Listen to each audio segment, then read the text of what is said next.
Wait. Hold on here. Is this the barbershop? Is this the barbershop? Yes, it is. It's the barbershop. Yes. Wait, I mean, we can't talk street in the barbershop. Then where can we talk street? We can't talk street nowhere else. You know, this ain't nothing but healthy conversation. That's all. You gotta tell who's the park down. It ain't nobody exempt in the barbershop. You know that. Ain't nobody exempt. You can talk about whoever and whatever, whenever you want to in the barbershop. Why you gotta I feel like I'm losing my mind. Is everybody in the world blind? Please, Lord, give me a sign, a sign. I feel like I'm losing my mind. Is everybody in the world blind? Please, Lord, give me a sign, a sign. I wanna be the greatest. Everybody on the fake shit. I look around and feel like everybody is the fakest. I make this every day and I'm impatient, hoping one day I blow up from the basement. Statement, the top is so vacant. I don't hear shit that I think is amazing. Waiting for my day when I'm playing sold out shows for 1,000 faces. Hey, give me that crown, get in my way and to be put down. It ain't your place, all this my town. If I want that shit, then I'll get it right now. I'm losing it, the noose it fits. I'm losing shit, a stupid myth. You choose to live or choose to dip. You choose to fight or lose your grip and lose a gift. I feel like I'm losing my mind. Is everybody in the world blind? Please, Lord, give me a sign, a sign. I feel like I'm losing my mind. Is everybody in the world blind? Please, Lord, give me a sign, a sign. Yeah. There's no mercy in this world, just hunger-thirsty persons in different versions. Each new update, that shit worsens. Why? Pull back the curtain and you'll see the different vermin. We all have different burdens that all seem to cause disturbance. Yo, so do me a favor, don't treat me like a neighbor. Don't need the different flavors of your problems just to savor. I've got my own issues, I need a comb to get through. Don't need to groan with you, just go get your own tissue. I feel like I'm losing my mind. Is everybody in the world blind?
Testing 1 2, testing 1 2.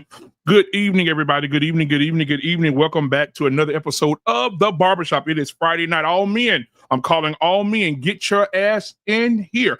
As you can see in the chat, the link is in the chat, okay? The link is in the chat for you to join the show tonight. Make sure your camera's on because we can't trust your opinion if we can't see your face. All right, so it's good to be here tonight, man. I'm honeymoon happy and peacock proud to be right here in the barbershop.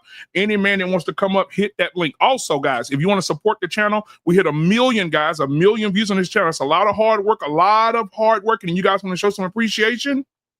Hit that like button, hit that subscribe button. That's free. If you want to give your boy some really good coffee, Starbucks or something, you could definitely hit the super chat, and you can definitely hit the Cash App that's scrolling at the bottom of the screen because it'll be scrolling in just a second. Where is it at?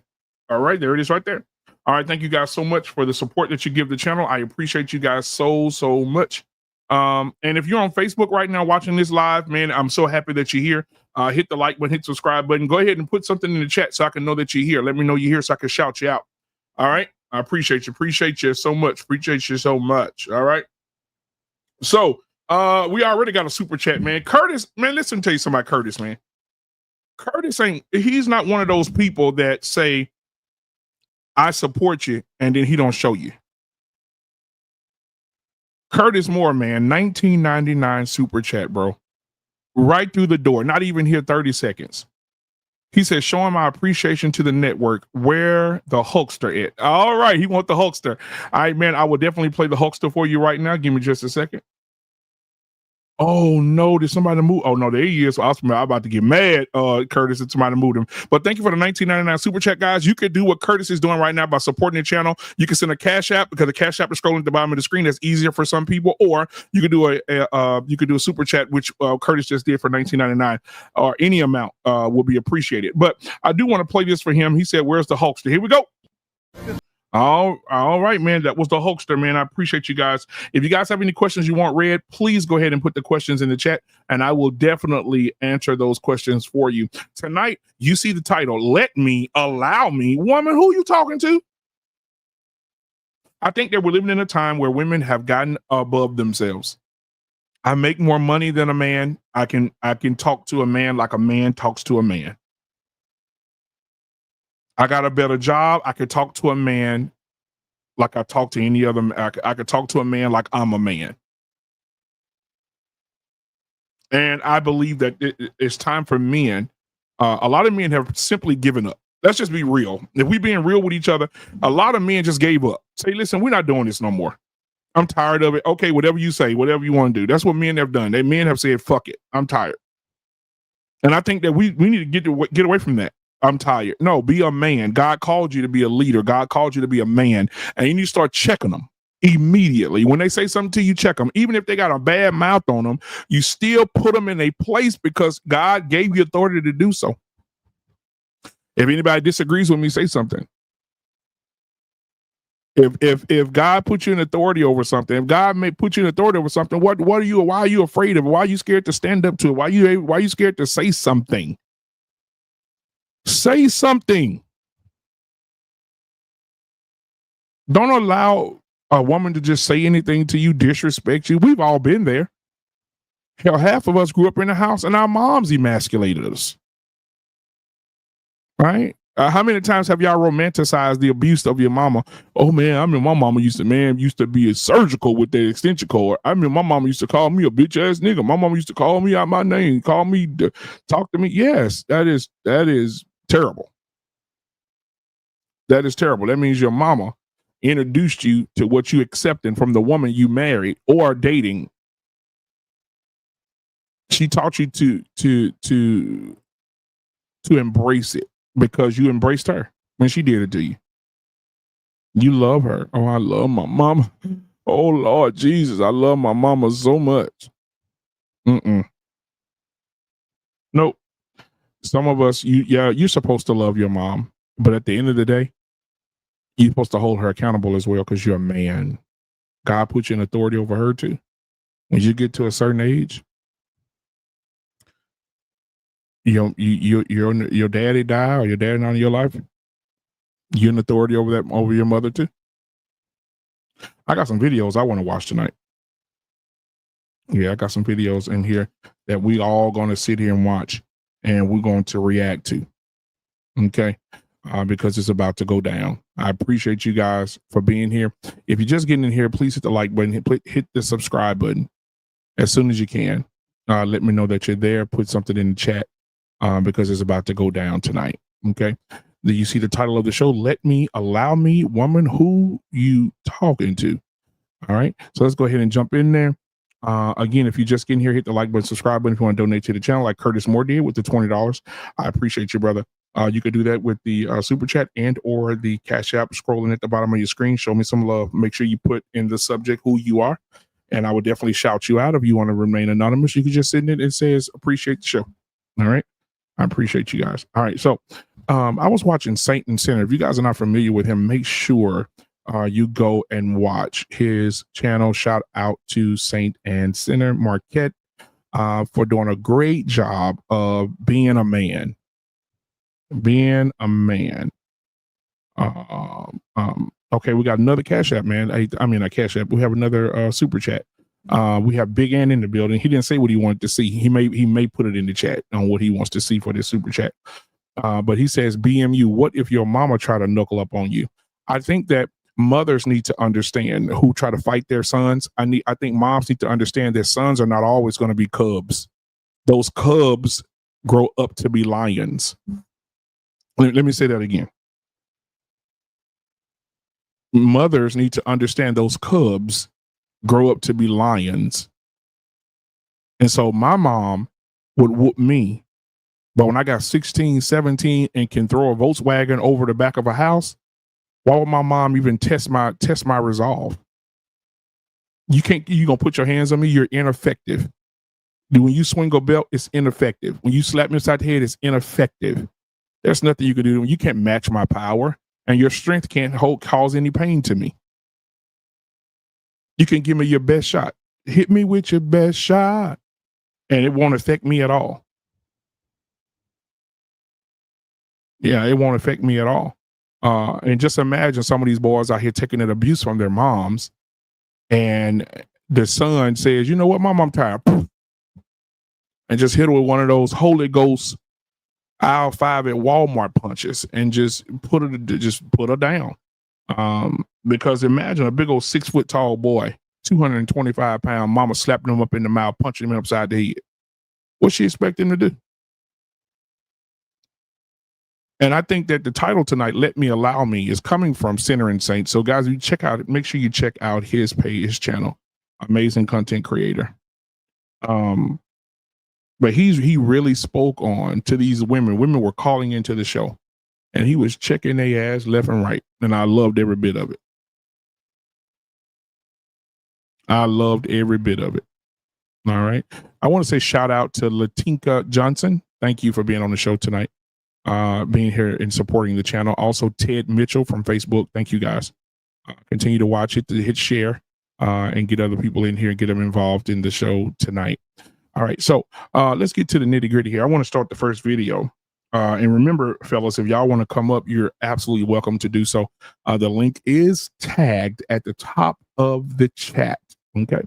If it's not in there, if you can't see it, make sure you put it in the chat that you can't see it. I'll definitely send it back in there so we can have this discussion tonight. If nobody comes up, we'll watch these videos, we'll react to these videos, and we'll be up out of here. Okay.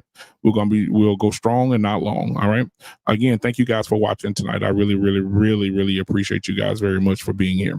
Hit the like button, subscribe button, throw your bar a Cash App or a super chat if you feel the content is worth your donation. All right.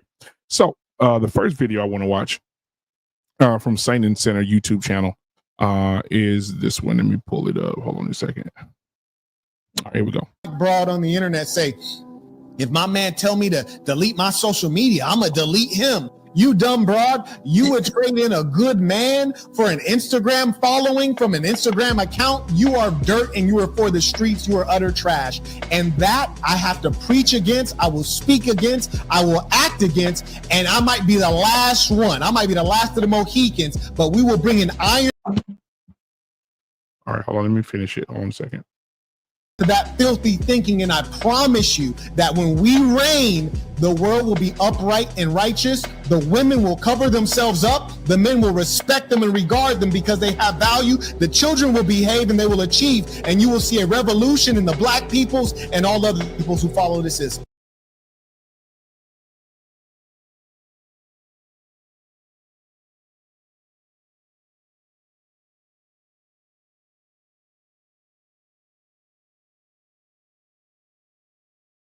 I'm muted. I agree 1,000% with what he just said. When the men stand up and say, you know what, hush your mouth. There's nothing you can do or say to control any situation as a woman. Be quiet or hush. You can't defend, you can't protect, you can't fight off nothing. You don't want to do things. You don't want to change your tire. You don't want to take out trash. You don't want to pay all the bills by yourself. Just hush sometimes. Men don't want to talk to you. Sometimes we just want you to hush. Just hush.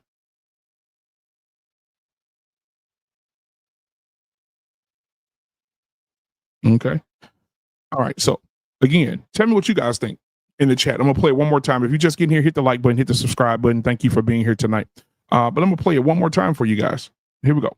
One black broad on the internet say, if my man tell me to delete my social media, I'm gonna delete him. You dumb broad, you would trade in a good man for an Instagram following from an Instagram account. You are dirt and you are for the streets. You are utter trash. Exactly. And that I have to preach against. I will speak against. I will act against. Here it is. And I might be the last one. I might be the last of the Mohicans, but we will bring an iron fist to that filthy thinking. And I promise you that when we reign, Look at our the face. world will be upright and righteous. The women will cover themselves up. The men will respect them and regard them because they have value. The children will behave and they will achieve. And you will see a revolution in the black peoples and all other peoples who follow the system.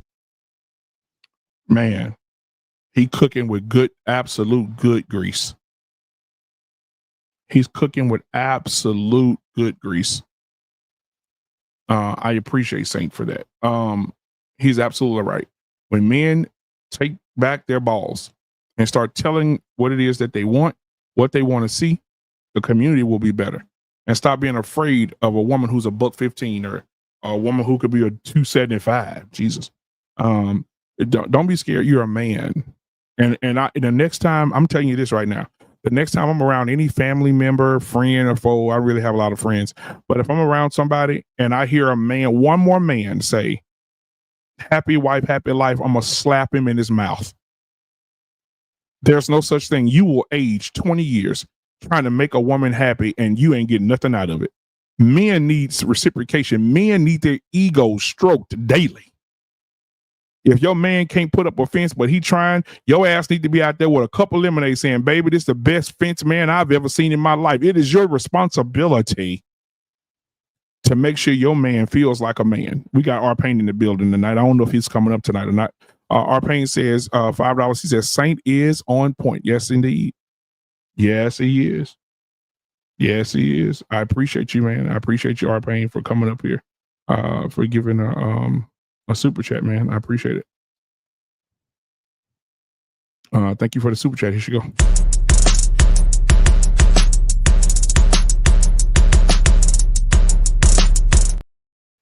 All right, that was for you, R-Pain, especially. All right. So thank you so much, man, for the super chat. I appreciate you so much, man. All right, let me see here. Yeah, Saint has a absolute 100% point. I agree with him completely on that video. Now we're going to move on to the second video. If you guys have anything you want to say, please put it in the chat.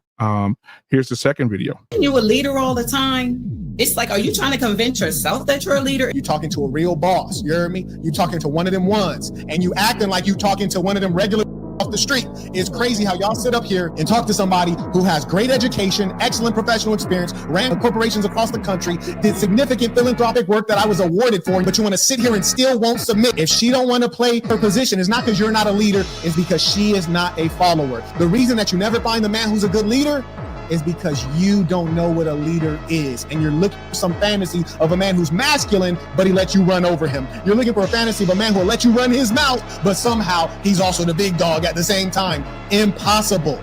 That's why y'all end up alone, because you don't know what you're looking for. And when a real man shows up, you expect a real man to behave like a woman. You expect him to communicate like a woman. Marco, well, it's how you say it. Oh, you want me to talk like you? That's not going to happen. Ooh, that boy cooking, y'all. Look, that video right there is self-explanatory. He is cooking. He said, stop playing with me. Who are you talking to? Stop playing with me. Guys, understand that if you're watching this right now, I don't care if you make $10 an hour or $53 an hour. You are a man. You are created to be the stronger, faster, the visionary. You are the man. Don't let no woman downplay you and talk down to you and make you feel less than. You start checking them. R-Pain, are you coming up tonight? Or are you playing hooky tonight? I don't know what R-Pain is doing tonight.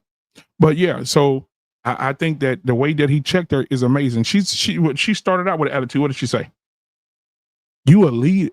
Dang, you gotta say you're a leader. Let's just listen to her. Listen to her. You know, saying you a leader all the time, it's like, are you trying to convince yourself that you're a leader? You talking to a real boss, you hear me? You talking to one of them ones, and you acting like you talking to one of them regular off the the street. It's crazy how y'all sit up here and talk to somebody who has great education, excellent professional experience, ran corporations across the country, did significant philanthropic work that I was awarded for, but you want to sit here and still won't submit. If she don't want to play her position, it's not because you're not a leader, it's because she is not a follower. The reason that you never find the man who's a good leader is because you don't know what a leader is, and you're looking for some fantasy of a man who's masculine, but he lets you run over him. You're looking for a fantasy of a man who will let you run his mouth, but somehow he's also the big dog at the same time. Impossible. That's why y'all end up alone, because you don't know what you're looking for. And when a real man shows up, you expect a real man to behave like a woman. You expect him to communicate like a woman. Oh, Mark, well, it's how you say it. Oh, you want me to talk like you? That's not going to happen. Our pain. What's going on, man? Yo, man, you know what, man? You need to listen, man. You need to take more time being up here solo. You should be up here time to time. That's why I didn't want to come up. I wanted to just go ahead and roll, man, for half hour, 45 minutes, man. They need to see BMU. Absolutely, man. I appreciate you, bro. I appreciate you. Yeah, they need to see you. But I also like I also like to hear you guys on what Saint says. Saint is cooking. Oh yeah. Yeah, Saint is cooking with good grease. And our pain, I think more men need to have this attitude. Men don't need to put up with shit. No, absolutely not. You know, I was on the show last night with Ferg, right? But the baseline show is, I think, run by a woman, right? So a couple of guys up there, I might go there once in a while and talk to them. They were saying the man who gets married is validated by the woman. Absolutely not. I said, man, what the? Absolutely not. I said, where y'all get that stupid shit from, man? And, you know, that's before I knew that they were doing the man side of a lady's channel. Yeah. You know what I'm saying? I said, man, come on. You know, they had a young buck on there, man. He wasn't buying none of that shit. And I said, yeah, you know, because I was in lockstep with him. I said, are you kidding me? I said, you know, by me proposing to a woman, she's being validated that I'm telling her that she's worthy to be my wife. You know how many women don't get proposed to? Exactly. She ain't validating nobody, man. They should be shit. Man. They need to understand they're not the prize. They're not. They don't validate us. We validate you. Yeah. It's a funny thing, and they were, you know, it was two of them. I said, man, you guys got to be kidding me. I said, like, for the obligation. First of all, we got to vet the woman. They got to vet us too. But they could say no. Yeah, a woman could say no to my proposal. Then I'll be looking for somebody else. You know, I mean, it's not going to be the end of the world. That's why you ask. If she can't see the value, then she's doing you a favor. Exactly. You know, shit. She said, "Listen, you're not the one for me. Okay, great. I'm not forcing that shit. I'm going to the next person." You know, I couldn't believe the way they were like heavy on it. Oh, she validates who you are as a man. Yeah, oh, shit, get out of here. Exactly. And women have to understand our pain, because men need to start telling them. We got to stop just sitting there letting them say it. We just got to stop them. Whoa, wait, hold on, ma'am, wait. We got to start telling them. Some of these men just sit back and just allow it. Yeah, man, that's crazy. No, you gotta shut them. You gotta shut that down. You're nothing. You're like man. Let's go. Let me go to another video. Watch this. Yeah. Many white women on your page, and you there it goes. You're so jealous of the white woman. Why are you jealous of the white woman? Hey, no, real quick. Can you tell me why are you so mad at the white woman? Real quick. Why are you so mad at the white woman? Why are you so mad at the white woman? But I'm not. You're not over me. This is an angry. I was waiting for her to stop. She just wouldn't stop. Let me tell you guys real quick. If you're ever wondering why is it that they start yelling and becoming so unruly, it's because the truth. You see, the truth is a potent medicine, and it brings the demon out of them. RP, have you ever ran into that where you just telling a woman the truth and she's getting evil and start saying vulgar things and calling you out? Oh, absolutely. Yes, indeed. He cooking with good grease. I'm trying to tell you. I think a lot of guys don't handle that the way they should, because they elevate with the chick, and that's not what you're supposed to do.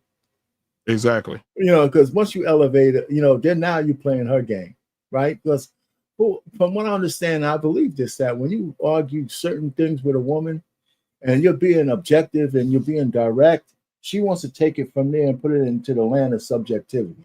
Right. You know? I agree. You know, and some of them it's just subconscious, it's what they do. You know, it's absolutely what they do. I mean, some of them more slick at it, and some of them just do it naturally, but they don't want to have those specifics. Like he was just saying, hey, why are you so upset when it's a white woman? That she would refuse to answer that. Yep, she wouldn't answer. Yeah, you can answer that. Quiet. Now, the reason that we're here is for this last video right here. All right. This one right here. Dad used to say, sometime just let him win. Just let him say whatever he wants to say. You ain't got no power to let. You're not letting nothing. That's my whole point. Stop trying to act like y'all got power. You got no power. You don't let nothing. I let. You don't let. You're not running anything. That's what I'm trying to tell y'all is stop with the power stuff. You don't have power. You're weak. Here's the thing. A man of your size would never speak like you speak. He would never be talking allowing me and letting me because he knows that he'll get his jaw broken. Why is it that women weigh $110 talking about you're going to let, you're going to allow? You don't let anything. You don't allow anything. Stay in a woman's place. Like you told your kids, stay in a kid's place. Stay in a woman's place. Stop with the let. Don't let. You don't let nobody win. That's why y'all are alone. You don't let. You are to be dominated. You follow, you submit, you obey, you comply. Get familiar with those words. That's what it is. Our pain. The boy, man, I'm gonna play it one more time. My dad used to say, sometime just let him win. Just let him say whatever he wants to say. You ain't got no power to let. You're not letting nothing. That's my whole point. Stop trying to act like y'all got power. You got no power. You don't let nothing. I let. You don't let. You're not running anything. That's what I'm trying to tell y'all is stop with the power stuff. You don't have power. You're weak. Here's the thing. A man of your size would never speak like you speak. He would never be talking allowing me and letting me because he knows that he'll get his jaw broken. Why is it that women weigh $110 talking about you're going to let, you're going to allow? You don't let anything. You don't allow anything. Stay in a woman's place. Like you told your kids, stay in a kid's place. Stay in a woman's place. Stop with the let. Don't let. You don't let nobody win. That's why y'all are alone. You don't let. You are to be dominated. You follow, you submit, you obey, you comply. Get familiar with those words. That's what it is. Ooh, she couldn't say nothing. But you know what? She knew he was telling the truth. Say just set this shit up so he could just riff on these chicks, man. Yeah, man. You know, he just said, let me invite some chips on so I can just riff on them. I don't give a shit what they say. I'm riffing on them. He's in a quiet taste, though. That's for sure, though. Oh, yeah, for sure. And Curtis Moore with $1.99 super chat. Thank you, Curtis. He said they truly want a woman in a man's body. Yes, we were talking about that the other night. If you missed the show the other night, Curtis Moore, they were talking about lavender marriages. Yeah. I researched this a little bit more, and I went on our pain, and I saw a lot of women. They're okay with this. You know, straight women want gay men. What's going on, Locks to Smile? What's going on, Locks to Smile? How you doing, sugar? Yeah, listen, I just think that we men give too much energy to them, but just get back on point. You know, we don't really key off the buzzwords that they say. And, you know, to us, it sounds like just, internet speak. Mm-hmm. But when women use certain words, they fucking mean it. Like when they say partner, you know, a lot of it just glosses over people because they say, well, that's synonymous to being married. But no, it's not. It's not. You know, so when they say certain words, that shit has a specific meaning to them. And I think men just let it go by, you know, act like, you know, we understand what they're trying to say. No, I don't think you do. You know, so yeah, like these guys yesterday, I mean, I want to talk about it because I like the show. I mean, I could go up there and kind of ruffle some feathers because I'm always the oldest guy there.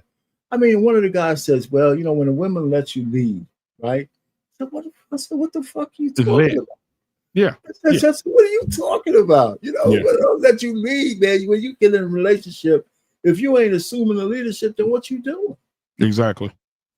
You know, and they were saying somebody, so I kind of started to put some of the clues together. And I saw, you know, the channel that it belonged to. So I'm you know, Ferg goes over there all the time. They have a show that goes. So I might pop in from time to time just to kind of sharpen the axe. You know, to counteract some of that. Yeah. Let me know next time. Let me know next time, uncle. You know, I don't care. Yeah. I'm gonna tell them what it is. Absolutely, man. So it was interesting though to hear some of those kind of conversations that they were having, man. It was, ooh. But it really pains me to hear men deferring the way they defer to women. It's crazy. Yep. It's like, and like I'm trying to work on something. And it's funny. Sometimes you feel intellectually challenged in terms of you're not a real journalist. But I'm convinced that liberal women have destroyed the United States. Liberal women, white women in their own way, and black women in another way, but they're both together. They're absolutely destructive because they got voting power. Yep. And it's crazy. Now let's put it I'll be real quick. Just put it to entertainment. White liberal women have ruined Marvel. Yeah. They've ruined Star Wars. Yes. And they ruined ESPN. Yeah. And they all belong to Disney. I seen they just put Scarlett Johansson, which I am so in love with Scarlett. She is that woman just getting, Lord have mercy. But I seen that they changed everything to female. I see that they changed Jesus to a female now. They got I see that they got Scarlett Johansson is this action star in the new Jurassic Park. Oh yeah. It fly. Yeah, it did. It's just a lot of women. I'm looking at Netflix and all the shows that are coming out. Yeah, they're all women kicking 200-pound men's asses. Yeah, it's just crazy. It's crazy shit. You know what? And here's the thing. I mean, we don't have to go down this path. The one Star Wars movie series they had on is Andor. Yeah, Andor. Came on. Now Andor has some serious women in there, but those women are just they're strong women, but not at the expense of having strong men around. Right. You know what I'm saying? They don't have way. Yeah, they did it the right way, man. Yeah. These ladies were bad. I don't know if did you see the series? Yeah, the Andor on Disney+. You saw part 2? I haven't seen part 2. Oh shit, man! Good. Oh, the season 2 is off the chain. I need to watch it. Oh shit, man! Yeah, and it brings it all together. Season 2 is very, very good.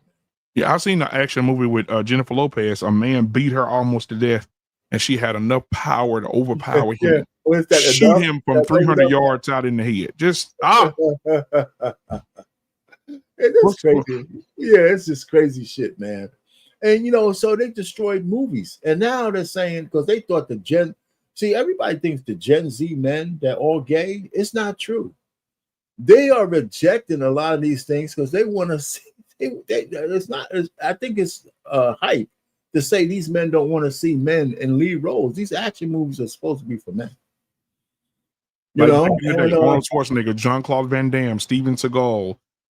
All those boys, Chuck Norris, what was the other guy? Charles Bronson, all these guys. Yeah, you can't even make them. I saw the Thunderbolts just came on Disney Plus because I refused to go to the movies to see it. And they got the little pudgy little 2-foot chick beating up big grown men. I said, "Come on, man!" Yeah. I said, man, they didn't even give Scarlett Johansson enough. She should have had her own lead in the movie, not the one that she, they killed her off. So putting her in that show afterwards was anticlimactic. Yep. Ladies and gentlemen, the very voice of YouTube is in the building tonight, lost in translation. I didn't get yourself something cool to drink. What's happening, man? Yeah, what's going on? Yes, indeed. Man, enjoying the show. Have you been watching? From the beginning, man. Brother, when I tell you Saint Marquette be cooking, he got the chef. He said, let me, allow me. Oh, no. How do you feel about that, Loss? Let me, allow me. You know what? I'm glad you brought that up because I had a situation this week where some lady just started popping off at the mouth at me in one of these TikTok rooms. I was like, first of all, you need to check your tone. Second of all, you don't know who you're talking to. And third of all, you came in hot and you didn't check the temperature of the room. All of a sudden she was like, well, see, that's why you ain't master. First of all, that's my decision to make, not yours. I said, don't get mad at me because you want to put a label on me that don't want to stick. I said, that sign language don't work on me. That doesn't work on me. And the problem is we have a lot of women who don't get checked when they just run off at the mouth for absolutely no reason because they have no power. Their power is in their mouth. And then when you take that away from them, that's when they get mad. And then once I checked her, she left because everybody was saying, oh, no, he ain't one of them. And she felt embarrassed. That's what I told Arpain. We got to stop them. Listen, when they start talking, we got to, like these women on here talking about, oh, we need to lavender marriages. We need to be with gay men because straight men are too controlling. And no, we got to stop them. Listen. If you want to have a man stick his dick in a corn on a cob ass nigga and put his dick in your mouth, that's your business. But you're not going to be allowed to say it in front of grown men. I had to check a bitch nigga today who act like a bitch. You know what I'm saying? At my job. We're going to talk about, what did he say? They were talking about lavender marriages. And he said, yeah. And he's all for the shit. But then he said, oh, well, you said somebody, you must want to be a part of that or something. I said, first of all, don't play with me ever. I said, don't ever play with me. I said, I'm gonna tell you now. No. He was laughing. Like I said, I'm not laughing. I said, I don't play that shit. I said, you stop right now. Don't say nothing else to me about that shit. And the older lady said, yeah, you can't play with him like that. He don't play that gay shit.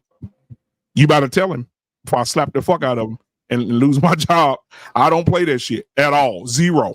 You're not gonna want to talk that gay shit. All that gay shit you be talking at work, like you a grown man, you married, but you talk all that, but you feminine, getting your nails. Oh hell no, sir. And you know the sad part about that whole situation is that the gay guys will soonly find out that having a woman around who adds no value to your life, they're gonna get rid of them too. So where they're gonna be out in the cold. You know what I'm saying? So that's probably usually the only reason why they get together is for economic reasons. My whole thing is this: if you get together with a gay guy for economic reasons, then why can't you get together with a straight guy? You see what I'm saying? And I think the reason why is that because guys are starting to smarten up and they're not letting these women get away with what they used to get away with. And that's the reason why you see a whole lot of women crashing out online, crying in their cars, you know, realizing they messed up. Well, the problem is that guys have changed and gotten their spines back, and women haven't got the memo yet. Nope. They're too busy talking to their girlfriends, and generally that echo chamber doesn't ring until one of them gets hit. Yep. You know what I'm saying? And all of a sudden, girl, guess what? The men didn't change. They ain't taking nobody on no date. You know, I was watching this video where this guy was on the pop to the balloon. And it was like this after the show type of situation. And it was one of these couples that selected each other. And what happened was the girl showed up late and, you know, the guy had sent a car for her. He sent all kind of stuff. You know what I mean? That type of thing. Yeah. Set up the date or whatever. And what happened was she called him 5 minutes before she's supposed to meet up and said, I'm on my way. You know what he told her? Don't worry. He said, don't worry about it. Did you hear what I said? He said, don't worry about it.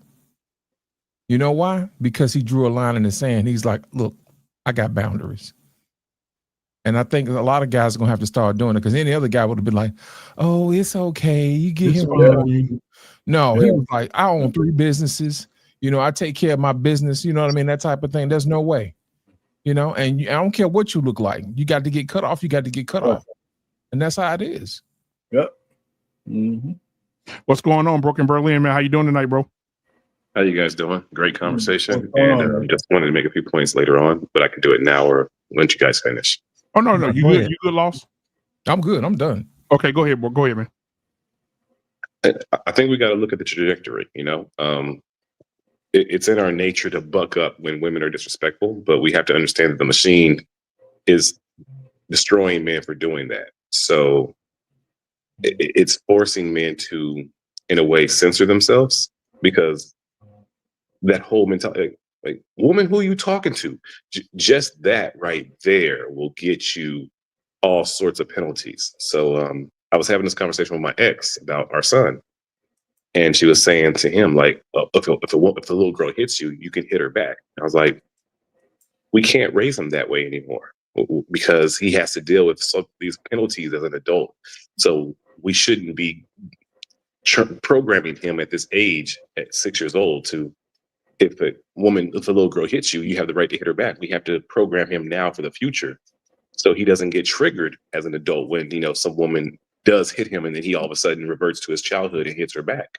And I think we have to start thinking about this on a larger scale, even as adults. When you're in a relationship and when she verbally abuses you or smarts, you have to take that as abuse and get her. And we have to have the conversation where it's like, it may seem not manly, but you have to go to the police I was abused. I want her out my house. I want the kids to stay with me. That's the only way I think that men can win their fatherhood, is by censoring themselves and emasculating themselves in a way so that they can win in the system.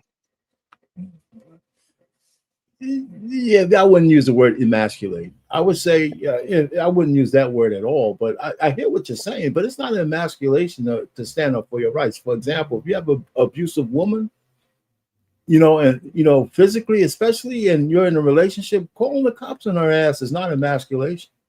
That's talking about verbally though, because verbally leads to abuse. The verbal leads to physical. So the moment she even does the verbal abuse, you have to see it as abuse, and then your man circle will say that that's not manly. But you see what I mean? I hear what you're saying, but no. Okay, let's leave it at verbal. I mean, whether you tell somebody else or not, you have to take action. That's what you're really saying. You should take action on that.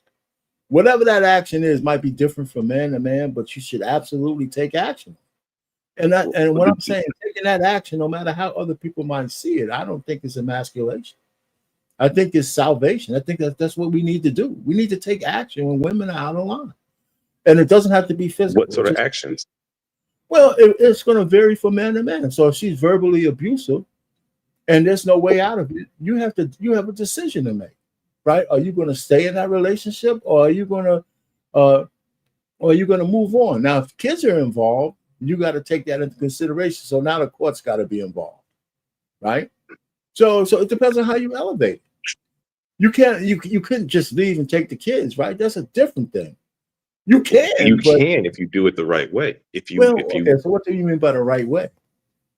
The moment that a woman, for example, if you as a man, if you get in an argument with a woman and you punch the wall, she can claim that as abuse and get you put out the house. That is a fact. He's right. Yeah, okay. No, I don't. Okay, let's leave all the violent stuff out. But I'm just saying, you got an abusive woman. What would be a good course of action? Just verbally abusive. Verbal. Get it on video. Call the police. Have her put out the house. Don't let her back in.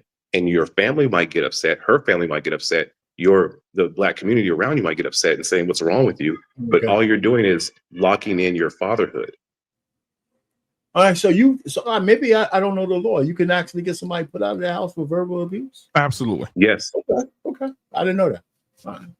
And that's the thing that us older men have to start teaching younger men who are getting into these relationships to save their fatherhood in the future. I think we have enough examples of Black men who have been destroyed and their fatherhood not respected. So we have to change the pendulum. Let me go back to this though, Berlin. The only thing I would say, because I agree with what you just said, but that's not emasculation in any way.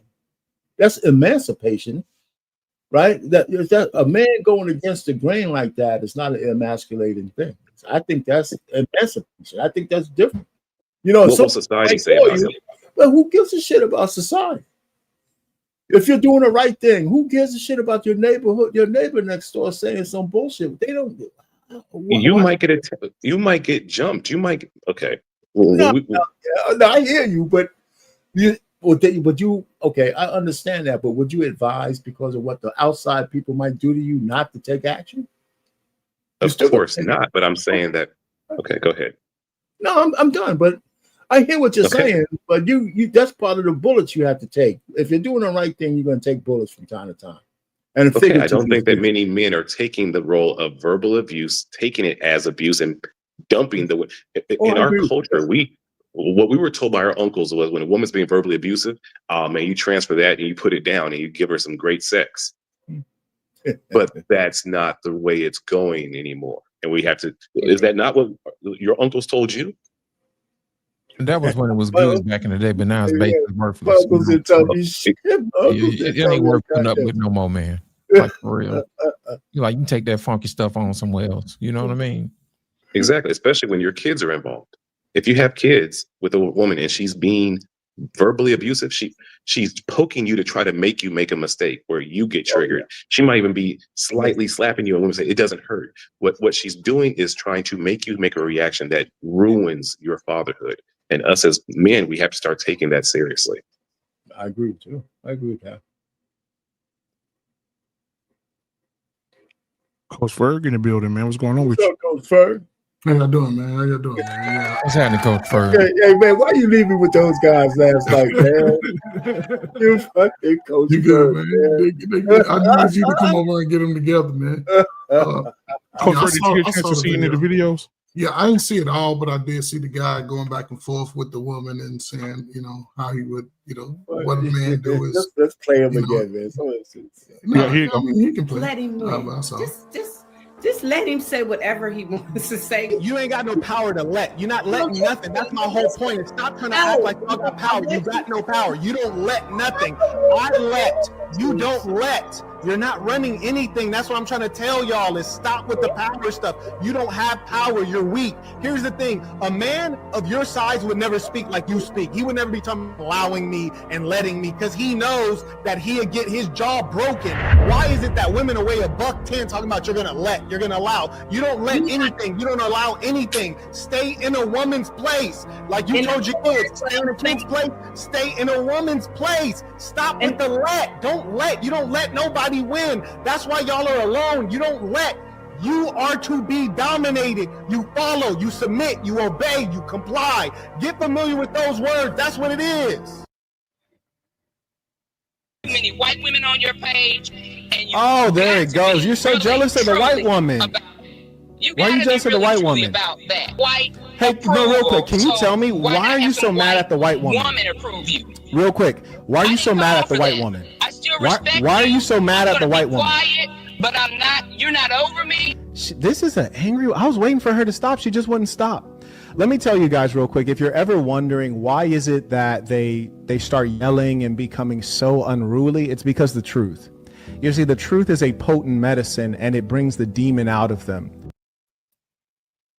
You a leader all the time. It's like, are you trying to convince yourself that you're a leader? You're talking to a real boss. You hear me? You talking to one of them ones, and you acting like you talking to one of them regular off the street. It's crazy how y'all sit up here and talk to somebody who has great education, excellent professional experience, ran corporations across the country, did significant philanthropic work that I was awarded for, but you want to sit here and still won't submit. If she don't want to play her position, it's not because you're not a leader, it's because she is not a follower. The reason that you never find the man who's a good leader is because you don't know what a leader is, and you're looking for some fantasy of a man who's masculine, but he lets you run over him. You're looking for a fantasy of a man who will let you run his mouth, but somehow he's also the big dog at the same time. Impossible.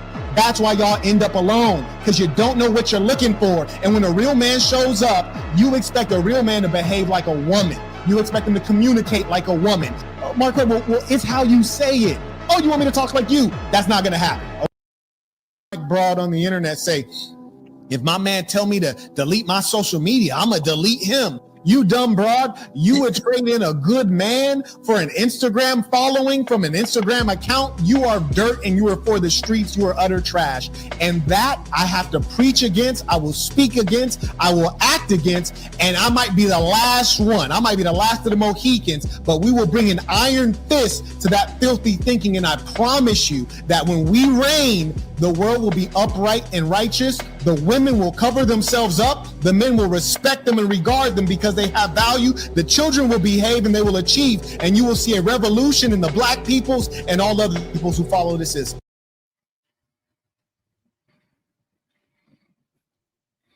You muted. Oh, what's up, Coach Ferg? I heard you say, I mean, listen, man. My mother had 6 sisters, man. All of them were married to real dudes. I never heard them yell at each other. I used to see them hugging and kissing. When I go visit their house, and they be looking like, ugh. My mother and father, whatever disagreements they had, I never saw it where he had to verbally exert his, I guess, nature that, yes, he is dominant. Yes, physically, listen, it's some dudes who ain't stronger than the women's today, so I can understand their sentiment. But by nature, yes, a man should be able to do more push-ups and be stronger and put in the full Nelson and get her to submit in a certain way. But emotionally, I don't think, as far as 2025, the women ain't submitting to these men. Now, whether it's right or wrong, it could be wrong, biblically, but at the same time, both sides are not living according to the word. But yeah, I mean, I wouldn't push that ideology on, only time my wife needs to submit to me is, in our intimate settings. I just need her to cooperate and work with everything that we're trying to do. That's the big thing to me. Cooperate, do her part. My wife, she has to do the inside. My wife can't cut a grass seed. She can't plant grass. She can't do nothing with the cars besides driving. I have to do all of that. And, it's conversations, but from what I'm saying, yeah, man, listen, man, I don't know, man. Maybe I'm not looking at it wrong, but I feel no need for a man to exert that dominance with a woman. You're looking at it wrong from the standpoint of we're falling into the trap of what submission means. Yeah. Submission means all that soft shit your wife does for you, which you're not asking. There you go. That's submission. That's it. Yeah. But I shouldn't have to argue. No. That's what I'm saying. Listen, it's all those soft things that your wife does for you. That's the submission that she's giving you. That's why you do all the shit that you do for her. Right? Well, my wife is, she's submissive to me, but it's not because I boss her around. She's submissive to me because she wants to be. I don't have to ask her for anything, man. She takes care of shit all the time. Right. And so the things that I do for her, I do because it's not just reciprocity. It's like, okay, I'm going to make sure I do my part. Right. But, so submission is cooperation. Or, on steroids. And it's just the intangible things that a woman in your life does for you that she won't do for anybody else. To me, that's submission. And we could go to the Bible and look at the passages in there. And somehow it's got bastardized by the modern society, mostly feminist women, that it means that you're some kind of slave. Yep. And we let that bullshit just keep perpetuating. That's not what it means. That's absolutely not what it means. Matter of fact, I'm not even a big Bible guy, but the women that they're talking about in the Bible are really dutiful women. They're not just like waiting for a man to come pluck them. What they talk about, the woman in the field, she got business this, she got all that kind of stuff, and she's still looking for a man that can. So I just think we play into it when you don't have to use the word submission if it really bothers you. But we shouldn't let people just mischaracterize what that means in a marriage. But then you open in Pandora's box, because now you got women, when you say, oh, we're not going to say submission. I'm going to say submission because that's what the word says. Okay. Secondly, I'm also going to say the obey part too, because they've now taken that out of the vows. The women are not saying it. They don't want to say it. Women do not want to commit to any type of authority. We as men have to understand that we are the authority over these women. If you allow women to do so much stuff, you can say, watch out. And she's don't turn around and tell you, don't tell me what the fuck to do and get hit by a truck. Because you're allowing her to be so manly over you. She got so much power. I can't stand it. I'll be seeing men at the church and women, get that. And they just, okay. What? I just look at them. I just look at them. And it's them old niggas. It's them boomers. Boomers talking about happy life, happy wife. I'm telling you. But BMU, here's the difference though. You're talking about people who going on their 40th and 50th year of marriage. Miserable. Most people, hold on, you can't say that because most men are easygoing. Now, most guys like you, they not even marriage minded. Well, most guys your age, let me say, they ain't marriage minded. They looking to be a transactional piece. They not trying to get married. They've already made up in their mind based off the woman that broke their heart or slapped them around, saying, I don't want a woman going forward. I'd rather just have fun. It's not going to happen. No, they're judging what the men have told us what they've experienced in marriage. Men in marriage are not happy. Maybe a few that you. We have heard. You're not happy. Hold on, you're not happy. No. I'm not saying. Hold on. We got to be honest now. Marriage ain't something you're gonna be happy in every day. You have moments of joy. Hold. But you're not happy most of the time. But sometimes I'll be wanting to tell my wife, baby, go outside and talk to the dogs. I mean, goddamn, you get on my nerves. Listen. But that don't mean you're not happy, brother. But I understand that, but I'm talking about something more severe. Like the older marriages, 40, 50 years, those people were told to stay together no matter what. And so those men, I hear women and men who have been married for 30, 40 years in my own family, the women talk to them like they ain't shit. Well, maybe it's the men in your family. And the men, no, that's men in general on a global scale, sir. It's men in general. It's men in Are general. you married, brother, down there? Are you married? Broken Berlin, have you been married? Were you married? No, I don't believe in marriage. Well, how do you know that then? Because I've been a bartender for over 25 years, and I've heard from both sides how they really feel about how they feel inside their marriage. From white, from black, from Asian, from Japanese, from all types of culture. When it really comes down to it, they are flipping miserable.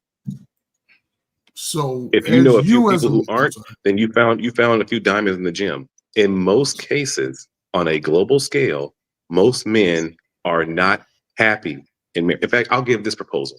If you told men right now that in the next month, if you divorced your wife, you would get an automatic 50-50 custody without having to pay for it, and you would have zero child support and zero alimony to the woman. But after 1 month, it's back to normal. So you have 1 month to get divorced and do this and get this deal. What percentage of men do you think would take that deal and divorce their wives right now? I would say going with the national, I would say about 50-50. Shit. About 50-50. And then I would look at the age. Under 45, most of y'all probably run. Shit. But I said about 50-50. Broken Berlin. What's the deal again? What you said it was?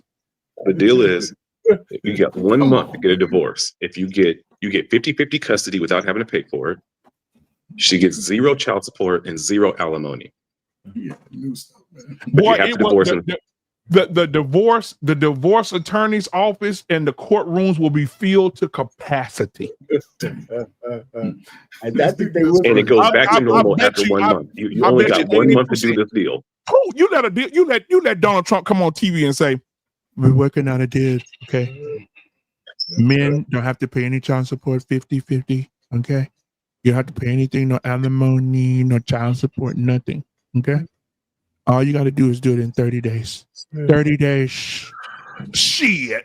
You're going to see men stopping on the side of the road running in that motherfucker. I'm telling you, what?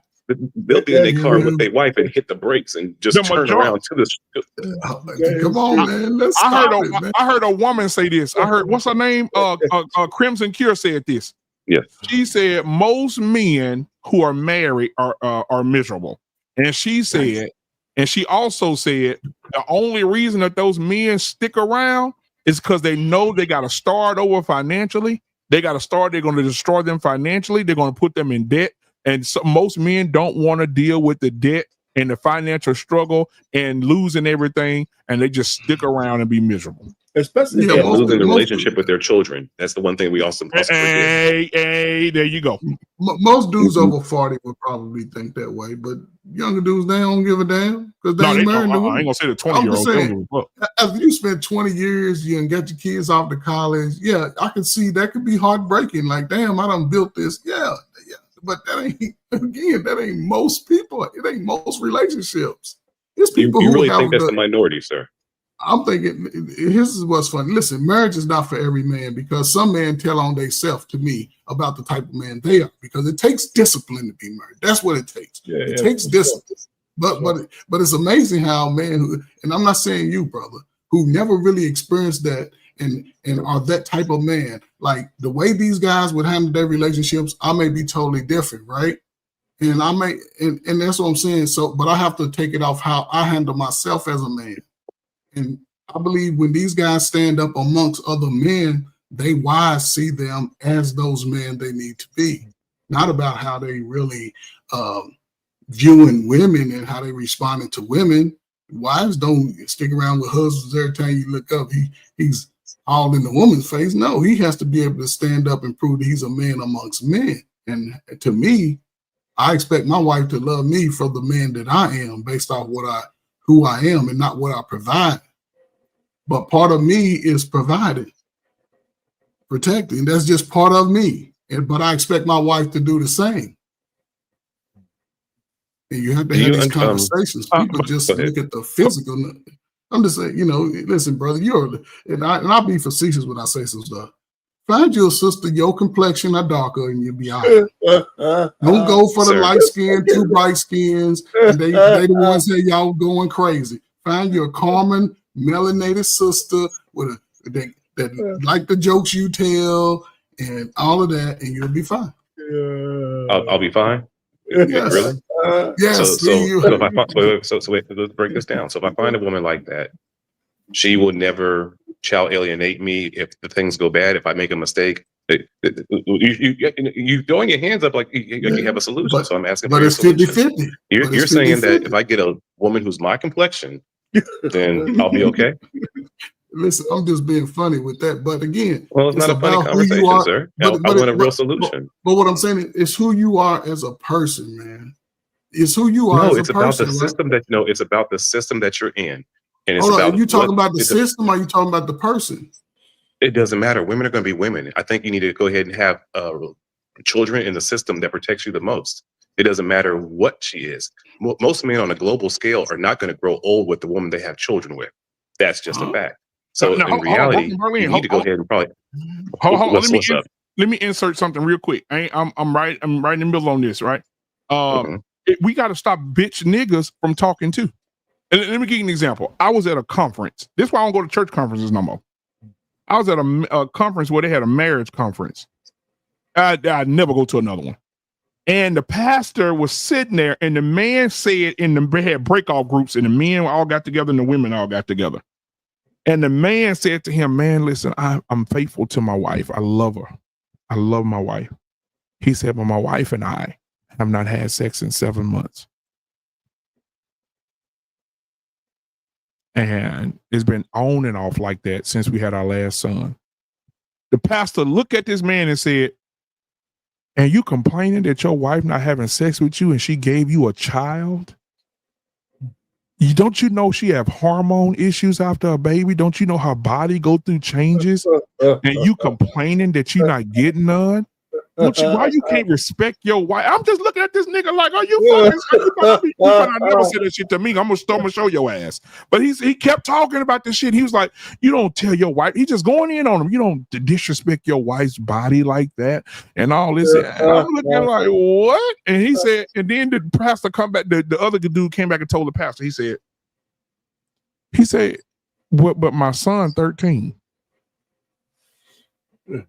He said, that still doesn't matter. Your wife's body went through a transition after she had your children. That pastor's begging his wife. That's why. What? That pastor's begging his wife. And that's what I be talking. And guess what? That's what I be talking about right there, Coach Ferg. Miserable ass niggas who just accept this shit.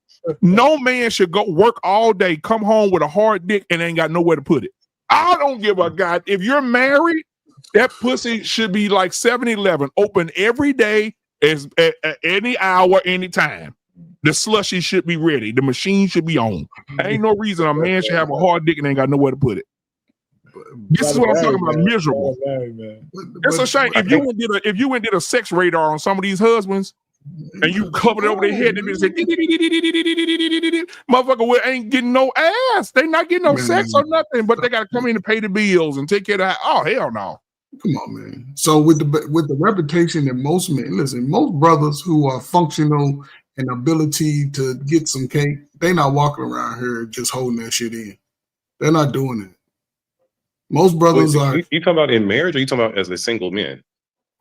Well, single man, even single men, most single men they'll procreate some kind of way somewhere. No, most men on a global scale don't have a chance to procreate. Well, sir. Okay, so I'm sorry on the global scale. I'm talking about brothers. Brothers in America. Most brothers in America actually die before they procreate. For it. But they'll pay for Most brothers in America die before they procreate or don't get to procreate. Sir. Man, by 26, 5% of Americans are still virgins. And that wasn't what I said. I said most black men in America don't get a chance to procreate. procreate. But okay, I'm sorry, but they having sex. At least they'll have sex once They've or twice. had not every sex. day. They're not having sex. They're There's a not having difference. sex. What close word no more? Like back in the day when we were slanging dick from the free throw line, they're not doing this shit no more. But again, I when wouldn't you suggest you do it in this climate either. Oh, Yeah, hell yes. no. Hell no. but again, even let's just take the sex out of it, right? Because if a man he's building, my son is 22, and I'm finding out new stuff about him every day. Before he started getting out and exploring, really, because now he's a truck driver. He just got his CDL. He's been to California, Florida. He was on his way to Pennsylvania when I talked to him. He's going to all these places. He's talking to me about the things that he saw. He may have heard about while in school. He read about it, but now he's going to those places, right? And what he's not doing is focusing on, he's had experience with girls early on. So now he's stepped back and he's focusing on himself. And I asked him, I said, you thinking about ever getting married? He said, I don't know. Maybe. I'm open to it down the road. He said, but right now I'm focusing on me, right? Cool. But again, only thing I'm trying to say is, yes, not every woman that he runs into likes him. He only need one good one. It only take one time. And most people have sex. Most men don't have it regularly, but you've had the experience and you've been around women, and you just have to understand that it's not always going to be as easy. It's not. I don't have a. I'm just. Can I ask a question? But the If climate, you're speaking to your let me son, say this what real quick, country bro. would you want him to get married in? Right, because in this country, It's up to him. the climate that we No, in right you're now. the father. It's not up to him. It's your But I job. can't say- That's your job, sir. But if he goes to other countries, in order for him to get those top tier women, he's going to have to be a top tier man. He's going to get the regular village Why does he women. want a top tier woman? You want to have a woman that's not okay. Fine, let's take it out. Okay, what state in America would you tell him to get married in? I don't know. I can't say. Why don't you know this? Go Missouri. Missouri is the one state in America that gives you the most rights as a father and damn near gives you automatic 50-50 custody. Atlanta, We too. have to start educating our young men about this. And as your Okay. role as a father, you have to let him know this. Georgia. Okay. Hold on. I can understand that. However, he can have a baby in Missouri, right? And then the I woman said get married in. Okay, married. Okay, but he's not thinking about getting married. So when he gets talking about getting married, that's good information to pass on. That's good information to pass on. But most men his age, between 23 and 43, they're not thinking about getting married. Because they're not getting good counsel from men, getting good advice. No, it ain't about good counsel because you know the information. Would you advise him to get married in California? But I wouldn't advise him to Why get not? married. Wait, why not? Why would you tell him not to get married in California? Because I heard about the laws in California. Okay, so you know about the negative. Do you know about the positive? We have to, if you want your son to get married inside of America, you have to give him the positives of where is the best case to get married. Intimate. Honestly, the family court system is a fucking scam. You should, as American, not want it. And if you want to marry a black woman, there's black women all over the world. Then get into a country that's going to, one, not jeopardize your fatherhood when the breakup happens. Yes, and those men have to be willing to explore that part of the life too. They have to be willing to. Where are those women at though? That's the question I be asking the old school niggas. Like, where are they? Where are they in the Bible? What you mean, the good women? Yeah, where are the good women? What does the Bible say about those same good women? The Bible says, a virtuous woman who can find one, she's rare. So ain't that many of them. Right. So it's the same life we live in. They rare. That's exactly. But if he said they're rare, look at the climate we're living in right now with sexual liberation. Women want to be more like men. Women talking to men in any kind of way. I don't even think there's no virtuous women in this in your son's age group. Ain't none. They all contaminated. They all contaminated. I'm telling you right now, they're all contaminated. I started, my oldest daughter went out to college, worst thing ever. My oldest daughter went out to college, she came back a different person. I said, whoa, what the fuck is going on with your mindset?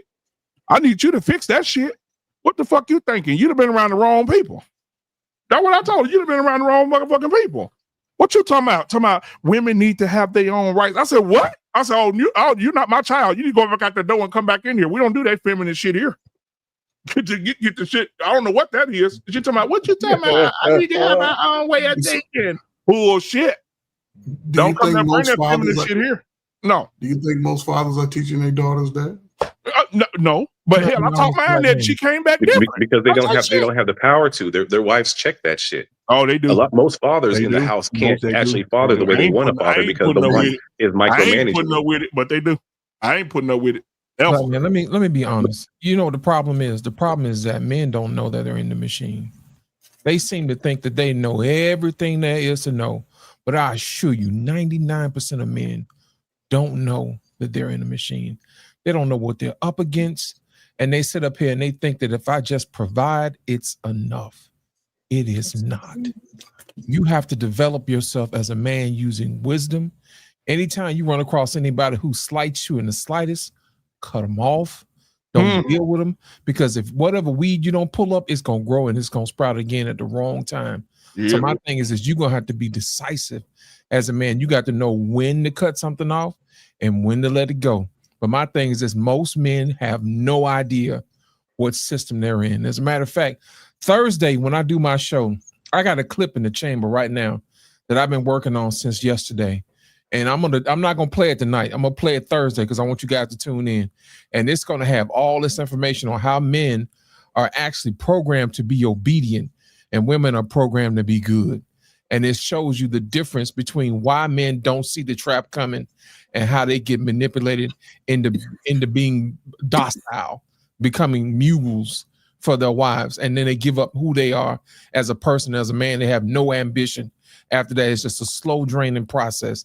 The only reason I'm not going to do it tonight, because I don't want no damn pushback when I give it. And that's how I look at it. But when you tune in Thursday, you're going to see exactly what I'm talking about. The problem is these men don't know what system they're in. And that's the issue. Men, you need to start educating yourselves, and you need to start waking up and realizing if something stank, that means something dead. And that means you ain't doing enough investigating. And I think that's the problem. We don't have enough wise men out here telling men, hey, be careful. Notice the signs. What do you see? What does that mean? You see what I'm saying? That type of thing. Force men to use their minds to think instead of just go along to get along. Happy wife, happy life, and all this other foolishness. Why isn't that you as a man don't have a right to your own autonomy, your own dreams, instead of being just some passive wallet or ATM or human doing instead of a human being? You see what I'm saying? That type of thing. We're going to start asking real questions like that so we can put all this foolishness aside, because the problem is men don't realize they've been programmed to. Until you can actually point it out and show them to them, they're going to go along and get along because they're comfortable where they are, because they don't know what's on the other side of that box. But the beginning of wisdom is to understand that you're in the box. The beginning of wisdom is to understand that you don't have to stay in the box. Hey, Coach Fur, I'm telling you, I feel bad for my son. I feel bad for your son. They ain't like they, Coach Fur. These girls different. These girls, Coach Fur, I'm telling you, like when they say they rare, I'm talking about Coach Fur. Your son will probably have to, if he start, how old your son right now? 22. He probably won't find until he's 35, 36. He got to search for about 16 years. He may not be able to find her nowhere. All these hoes have an agenda. Coach Fur, they got an agenda. Their mama's got an agenda. Their aunties got an agenda. You don't think the daughter? Let me tell you something. My brother. Oh, I wish my brother, he on a cruise right now. I would have called him on the phone and see y'all can hear this. My brother's son played for Texas Tech, defensive tackle. He declined to go to the combine and say NFL ain't for him. I said, you big 6'3", 295 stock strong motherfucker gonna waste your career. He said, I just want to go into law. I said, oh goddamn, okay, okay. I want to go to the NFL. Oh my God, okay, just be quiet. So anyway, he was dating a black girl, right? And all the women in the family, oh my God, we like her. Oh my God. My wife told me, oh my God, she's so sweet. Oh my God. Oh shit. She's so fucking sweet. Oh my God. My brother called me. My brother said, hold on, bro. I said, okay. He put him on three-way. He said, man, I'm tired of this hoe, man. I can't do shit. She had my fucking phone. I wake up, she done locked herself in the bathroom with my phone. She calling me out my name. Nigga, what did he say she did? She went into his bank account because they was engaged. So they got accounts. Mistake. When the bank account took all the money out, to my, oh, you feel you going away for the weekend? You don't need all that money for the weekend and all that shit. What? I said, boy, you about to cut her loose. He told me, but what everybody else gonna think? I said, I don't want to hear none of that. I said, fuck it, what everybody else think. This is about you. Cut her loose. He stayed with her for another month or so. Next thing you know, he ain't with her no more. They broke up. All the women in the family upset. Oh my God, he taking y'all advice. Oh. And now guess who he with now? You got a white girl now. Yes, sir. And guess what? It the happiest he ever been in his motherfucking life. Listen to you. I'm telling you right now, I wish my brother wasn't on no cruise.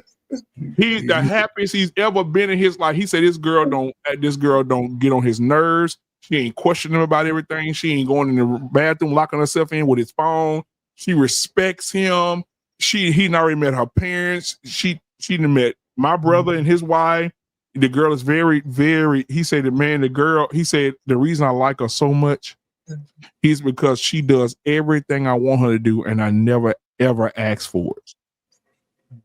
And that goes. But you gotta let him know though that white women know how to play the game long. They play the game longer, better. They still will turn the same way.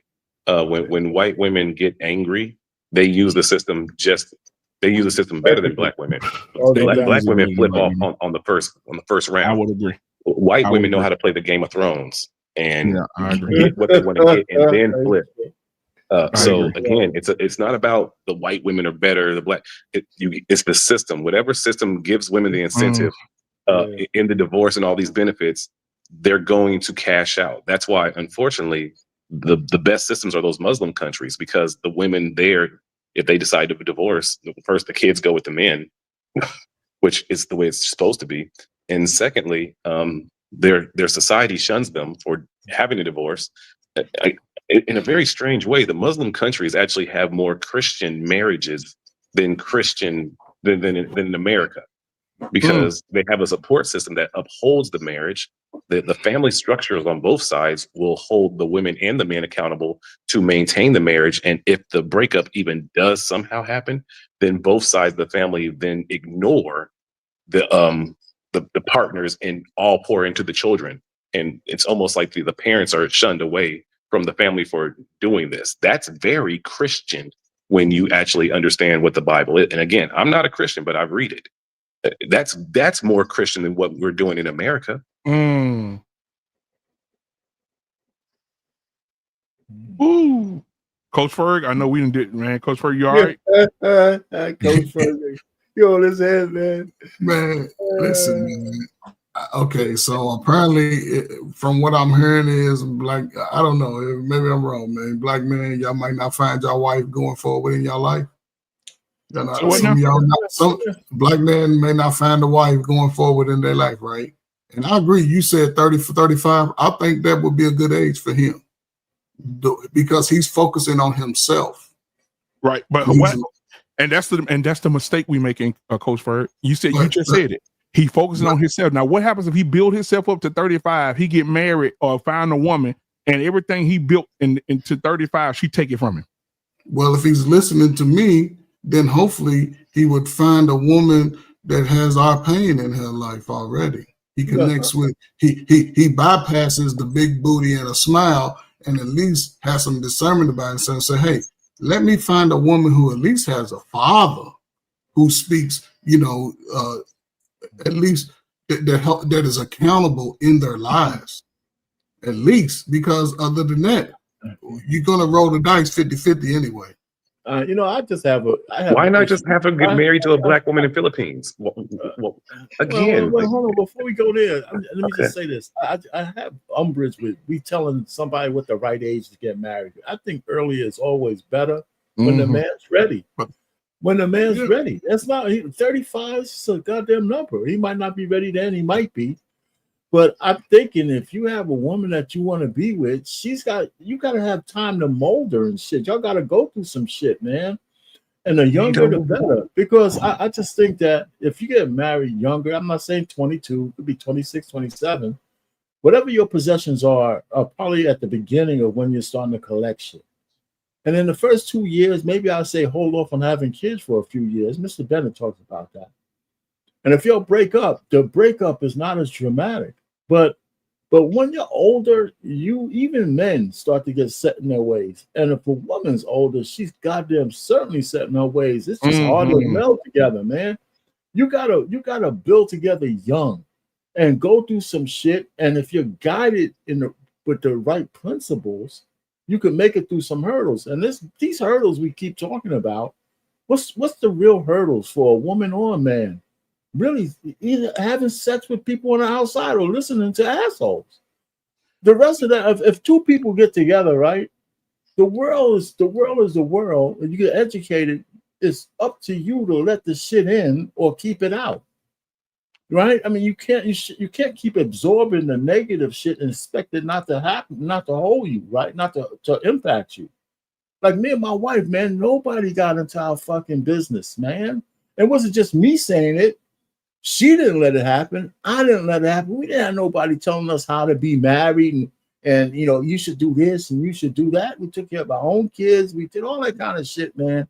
And we kind of grew together because we were both in the 20s. You also grew your love without the age of distraction, sir. Well, no, hold on. You grew your love in. Okay. Hold on, no. I hear people say that, but everybody acts like the world wasn't in motion in the 80s. It was. Not the way it is now, sir. No, hold on, hold on. The world was always in motion. There's always distractions. It's through AIDS, it's through this, it's through that. I lived in the 60s. They were killing motherfuckers left and right. They were killing presidents. They were killing.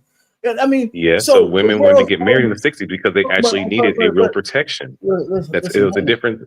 No. Okay. So you can't dismiss the fact. I'm not dismissing it. If you allow me to give you 30 seconds, I'll frame it out, and then you can respond. If you just give me 30 seconds. So much about you because you started. Well, then maybe you haven't heard it from me, sir. Maybe what I say might be different. You haven't let me finish because I've heard it all before. Because when I say is different. The world is so different. Like you don't want to hear me. That's fine. All right. I've heard it 1,000 times.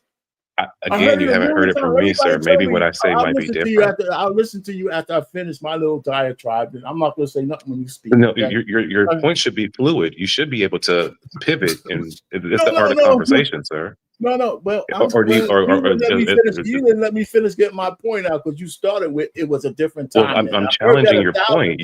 You're gonna keep dropping point after point after point after point after point, and I think it's better to actually dissect each point that you're making. You had about 4 points before I said anything, or am I tripping? Go ahead, brother. Go ahead, man. Thank you. But go ahead, man. I'm gonna listen to you, and I'm not gonna be combative. Go ahead, man. Say what you gotta say. Okay. You grew up in a time and you grew your love without the age of distractions. So you fostered a love that maybe she is more fulfilling for you or she loves you in a different way. But young men these days are not getting that sort of thing. And I'm sorry, you said that you keep a lot of things outside of your relationship. Okay, but these young men are having to deal with television. And so that's a distraction. And when she's watching the reality TV shows, that's going to plant seeds that might hinder your marriage. Maybe your wife doesn't consume that because, again, you grew your love without the age of distractions. But most women have already been groomed in the age of distractions. So these seeds are already in them. Can I say something now? Yeah, you can say whatever you want now. I'm done. Okay. I'm telling you that you have a recency bias because I lived in the age of distraction as well. It might be different. Every fucking century, the age of distraction is never gone. One of the things we made a choice. I mean, this is a small thing. When I say not letting shit in, we used to go to bed at night looking at the news right together. And then all of a sudden we found Seinfeld, right? It's the reruns. Instead of looking at the negative shit on the news, we went to sleep laughing, watching Seinfeld. That's what I mean. You could let energy in, no matter what the time is. There was always some badass, nefarious people in all ages. No, it wasn't the same now, but But hey, listen, the black folks. I still say that you built it in the. What era did you fall in love in? The 70s or the 60s? When you met your wife?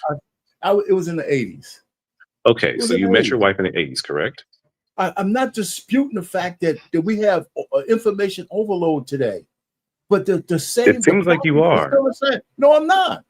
I'm not. I'm just trying. You're trying to tell me that I didn't have we didn't I'm have just saying you have a different experience that maybe it's less than 3% of men in their marriages. Because one, we can speak about great divorces. The men in your age are getting divorced like a lot, like hotcakes anyway. So you have something that is completely different than what most men have. Most men in your age bracket are getting divorced, and their women are cashing out. That the great divorce phenomenon. You've heard of it, correct? They married those chicks back in the day. If they're my age, they married those chicks back in the day. Right? These are like, right? So my peers a lot of my peers are divorcing each other. Why? Why are because they they're tired of each other. The women are tired of them. Okay, It's that simple. That's another. And there's a lot of benefits in divorcing. And honestly, as a culture, we don't teach women don't want to grow old with a man. They don't want to take care of a man as he gets older.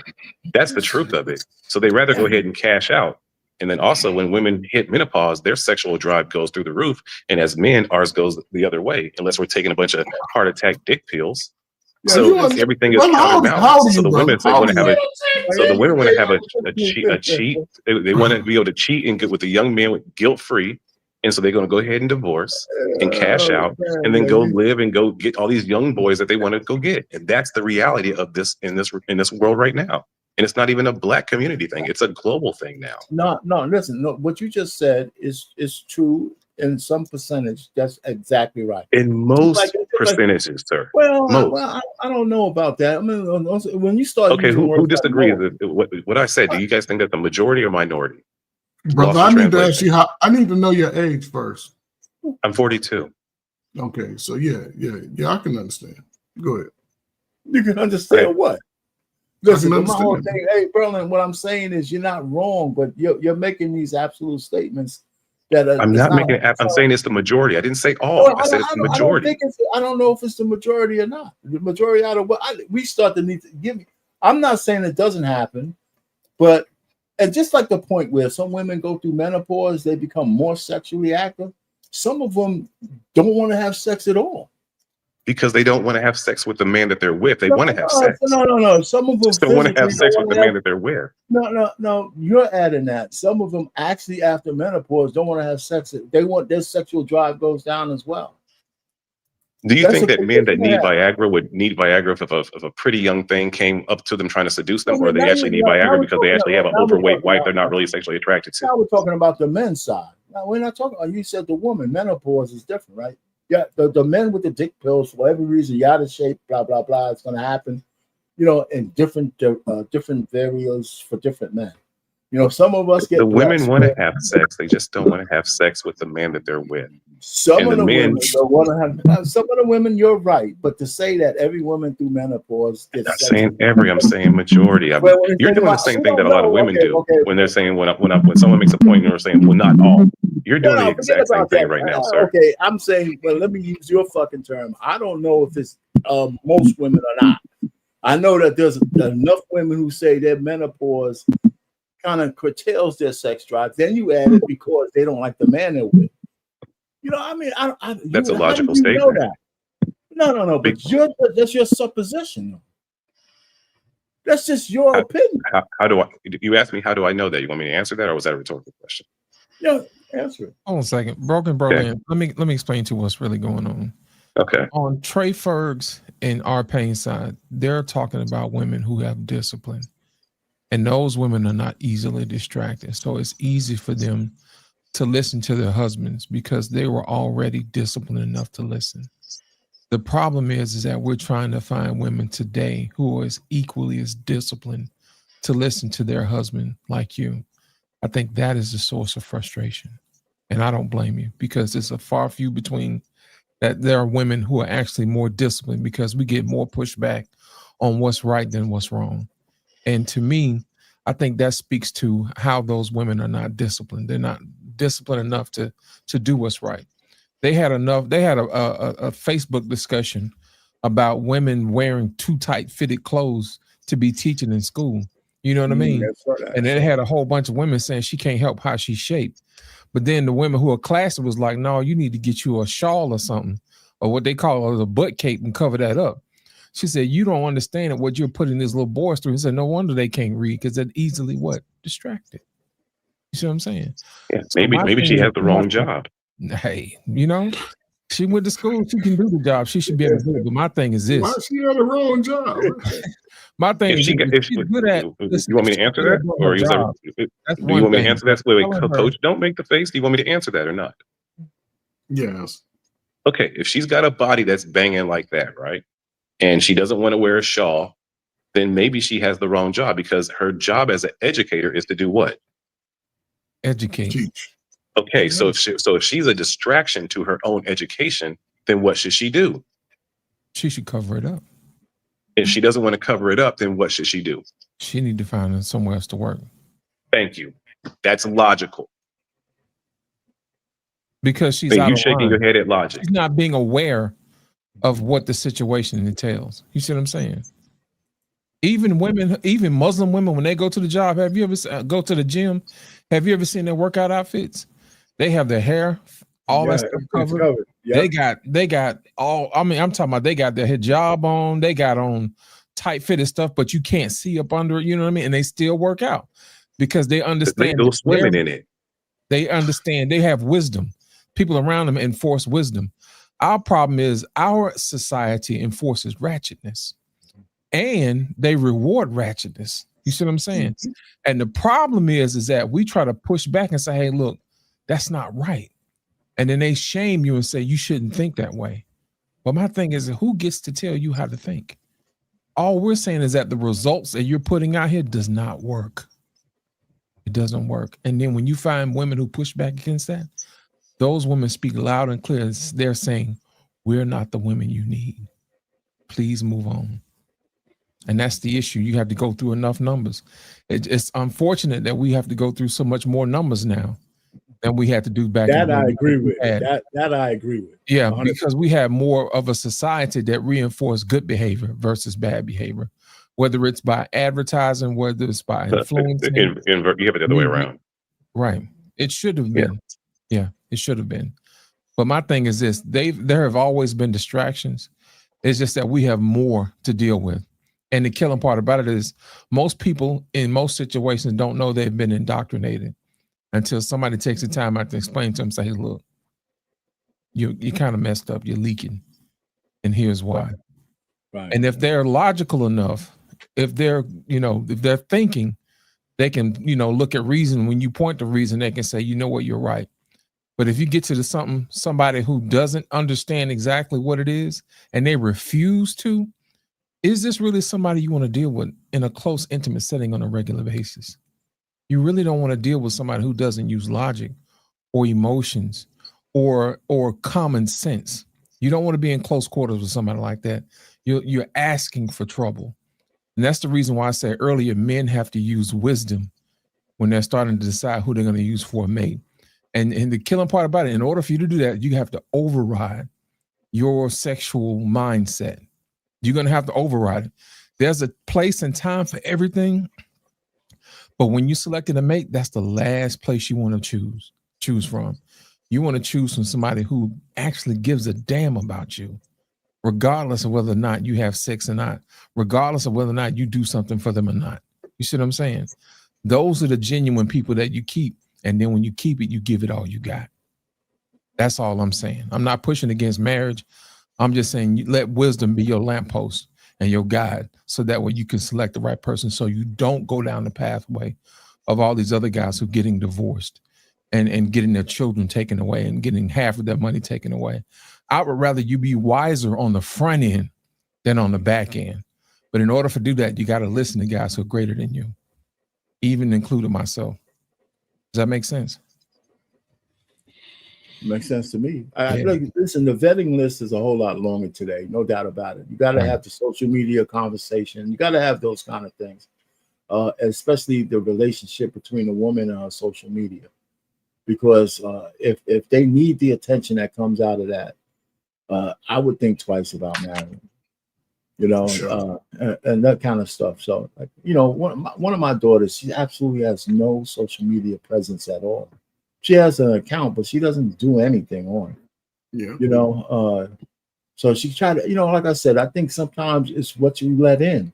There's more stimuli today. There's more chances, like you said, Berlin, of bullshit getting in. But the choice is still the same.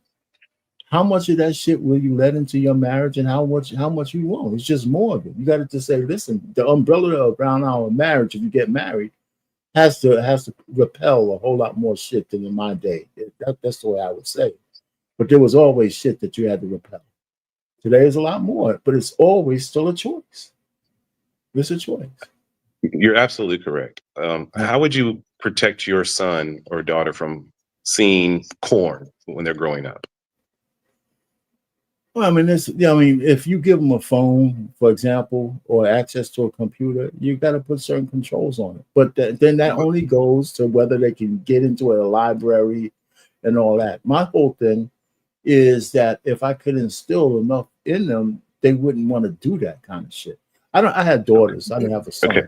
But it probably would be a whole lot harder for a boy to keep them from porn than maybe girl. But that might not be true.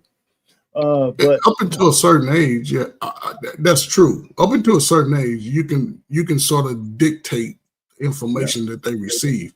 14, 15 and over, you can't really prevent your son from watching porn if all of his friends got porn. Even in the day when I was younger, when you didn't have no cell phone, you pull up on somebody's house, a dude be like, man, look at this tape. What is that?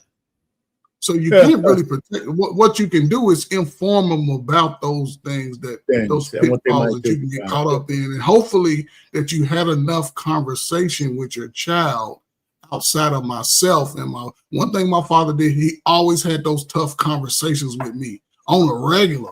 Even when I didn't want to listen to it, he catch me in the car. I'm looking out the window, but he's telling me, see that? Don't do that. See that? Don't do that.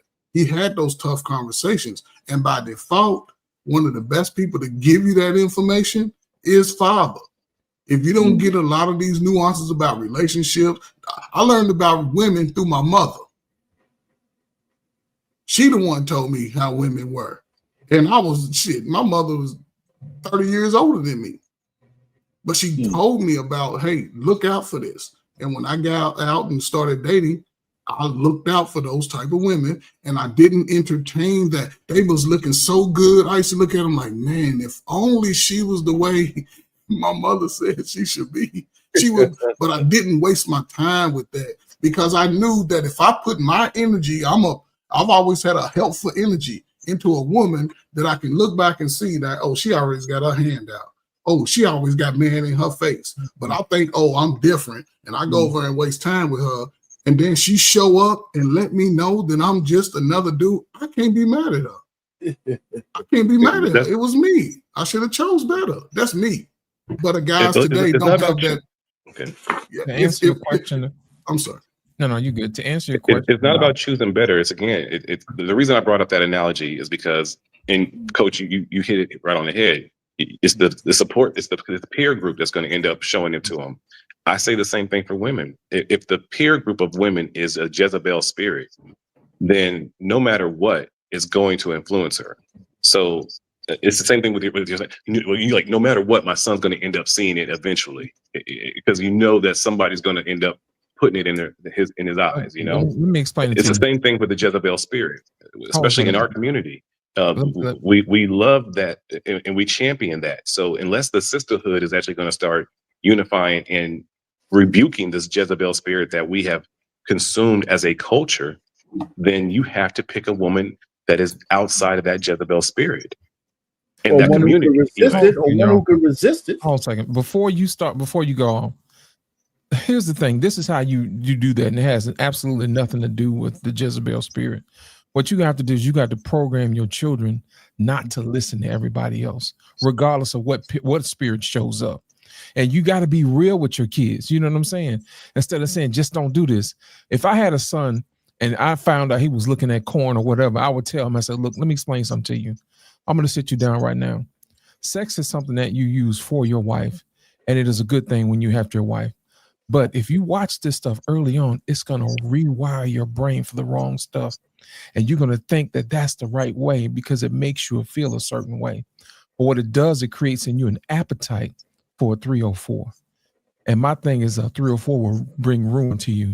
So my thing is don't watch this because it's going to rewire your mind. If you tell a child exactly why you're doing something, so when it does happen, they'll be like, you know what, Dad was right. Or they'll make the decision, you know what, I remember what Dad said, that's bad, I ain't gonna do it. You have to arm your kids with wisdom and not fear, because it's easier for them to make a decision with wisdom than it is with fear. You're absolutely right. We have a community in our age bracket that didn't have the fathers. We had the uncles and the tip. We had BET Uncut. We had the rap videos, you know, and we grew up fantasizing about getting those types of women. We had the booty talks when we were 20 years old, the booty talk DVDs, you know, we fantasized about being with those types of women. So then when we met those types of women, we got with those types of women, and now we're dealing with the consequences of being with those types of women. You just got to connect the dots. But our uncles, they didn't tell us. No, see, our uncles told us, like, yeah, they told us great stories about being with those types of women. And that was their mistake. So we have to change the pendulum. Now that we're the uncles, now that we're the fathers, we have to, because if we don't, what is this going to turn into? We already see the consequences of us not having that right programming, and so many men have been destroyed by picking Jezebel spirit type women, you know. And unless we actually flip the script, admit our programming, admit our wrongs, admit that we did this the wrong way, and actually are honest with our children about actual solutions that make sense. It's not about just saying, well, marry the right woman. No, we have to get ahead of the curve, because the system is already, they're already 5 generations ahead of us. They have something planned that is so diabolical, it's ridiculous. And when our kids are grandparents, we have to start thinking that far. Like, what code do we give our kids so that when they're grandparents, they can give their grandkids the right programming? We got to think ahead of this. You have to teach your kids to have an appetite for wisdom. That's the only way. That's the only way. And you know why? Because if you teach them to have an appetite for wisdom, you're teaching them to think for themselves. So no matter what they come up against, they'll know, hey, that's not right. I'm not going to do that. I'm going to choose to do right. And what happens is when you get a bunch of people around each other who choose to do right, that's safety in the multitude of counsel. And we don't talk about that. It's the same way there's destruction in the multitude of foolishness, but we don't talk about that. That's the main reason why you see a bunch of women getting together and they keep having these echo chambers about, girl, don't do this and don't do this and other. All of them are ruined. You know what I'm saying? Bad company ruins good company. So that's the main reason why you have to make sure that when you get around certain people, you don't kind of let that leak in. You know what I mean? You got to make sure you have to use and teach your kids wisdom. But in order to do that, you got to make sure that you do inventory on yourself. And I think that's the problem with a lot of men today. They think they know everything and they don't know nothing. They don't know, man. The fear of God is the beginning of wisdom. And I think that's the issue, man. That is the issue. Learning that you don't know everything is when the rest of the world opens up to your mind. You'll be introduced to a whole lot of different stuff, and you'll learn more if you humble yourself. Our problem is that we don't like to be humble. We don't. And especially we don't like to be humbled by somebody else. So that's the issue. The thing is, you have to seek out wise counsel. And that's the best way to do it, because there's safety in the multitude of counsel. Yeah. Absolutely correct. It's hard to find wise counsel in men whose marriages you don't respect. When you see these elder men in their marriage and they're telling you about this is the right way, and you see how their women treat them, it makes logical sense to disregard their wise counsel, because they're not living a lifestyle that seems fair, logical, or even good for your mental spirit. It seems like a prison. About that, I'm gonna explain something to you, Brooklyn. The good thing about it is you don't have to shop at that store. Did you hear what I said? You don't have to drink from that cup. You don't have to listen from that man and that couple. You can choose to listen to somebody like Arpain. You can choose to listen to somebody like Coach Ferg. You know what I mean? Somebody who's been married for a long period of time. These guys have respect from their women. You see what I'm saying? They don't go around, they're not in the streets twerking. Okay. They're not giving them a hard time. And you know how I know that's good? Because they always speak highly of their husbands. And these guys always speak highly of their wives. That is a clue to let me know that these guys are content and they're satisfied. But the question is, you got to ask them, what makes them content? and what makes them satisfied, and start to ask those particular questions and clues and pick their brain and find out exactly how they see the world. You see what I'm saying? Everybody has their own perspective, their own rose-colored glasses. Ask them to borrow their glasses from time to time to see what they see. That way it'll help you to do what you do. That's the main reason why I let you talk and listen, because I wanted to see what you saw. And I understood exactly. I saw what men you saw. crying my entire life from this marriage shit. Exactly. I know. I done seen it, brother. You know what I'm saying? That's the main reason why. Listen, we didn't have therapists back in the 90s and early 2000s. It was the bartender, the barbers, and strippers. Right. Those three strippers got to hear the real stories of how men felt in marriages. Right. Bartenders got to hear the real stories about how men and women felt in marriages. And barbers got to hear how men felt it. And then the salon women. So that's the four. Those four subsections of they heard the truth. Right. But like I said earlier, what cup you decide to choose from, how your thirst gets satisfied. It's called confirmation bias. What you're looking for, you'll find. So I just got to find me a good old light skinned chick that wants the same complexion, and I'll be okay. Whoever said that, you might want to listen to them. He wasn't listening. He know what he want. He know what he want. Whoever said that, you might want to listen to them. All right. You want one of them good hairs. You want some of them long wavy hair. You want that.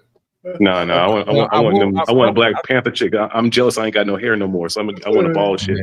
I don't want no chick with hair around me making me mad. I will tell you this. There are some good women out there. I mean, there are some amazing women out there. I think there are good women, but I think there's better systems. And I think it's easier to go ahead and put yourself in the system that doesn't reward divorce. Well, that's your right. Put yourself in a system. Right. Yeah, you get to choose what store you want to go to. That's your right as a man. Remember that. You always have the choice, no matter what somebody else says. Remember that. That's your life. Coach, I'll say this because, again, you said you have a son that's 22. There are a plethora of black women on this side of the world who want American men, but the black men rarely stay over here. And the infrastructure over here with socialism, they want to keep families together because that makes the system work better. Whereas in capitalism, the system works better to break families apart. That actually makes them more money. So there's a large subsection of black women who in the Netherlands, in Amsterdam. Oh my God. So there's conversations that say, hey, if you want to, I'm not saying he needs to get a white girl. I'm not saying that at all. If you want to be with a black woman, get with a black woman in a system that benefits you as an American black man.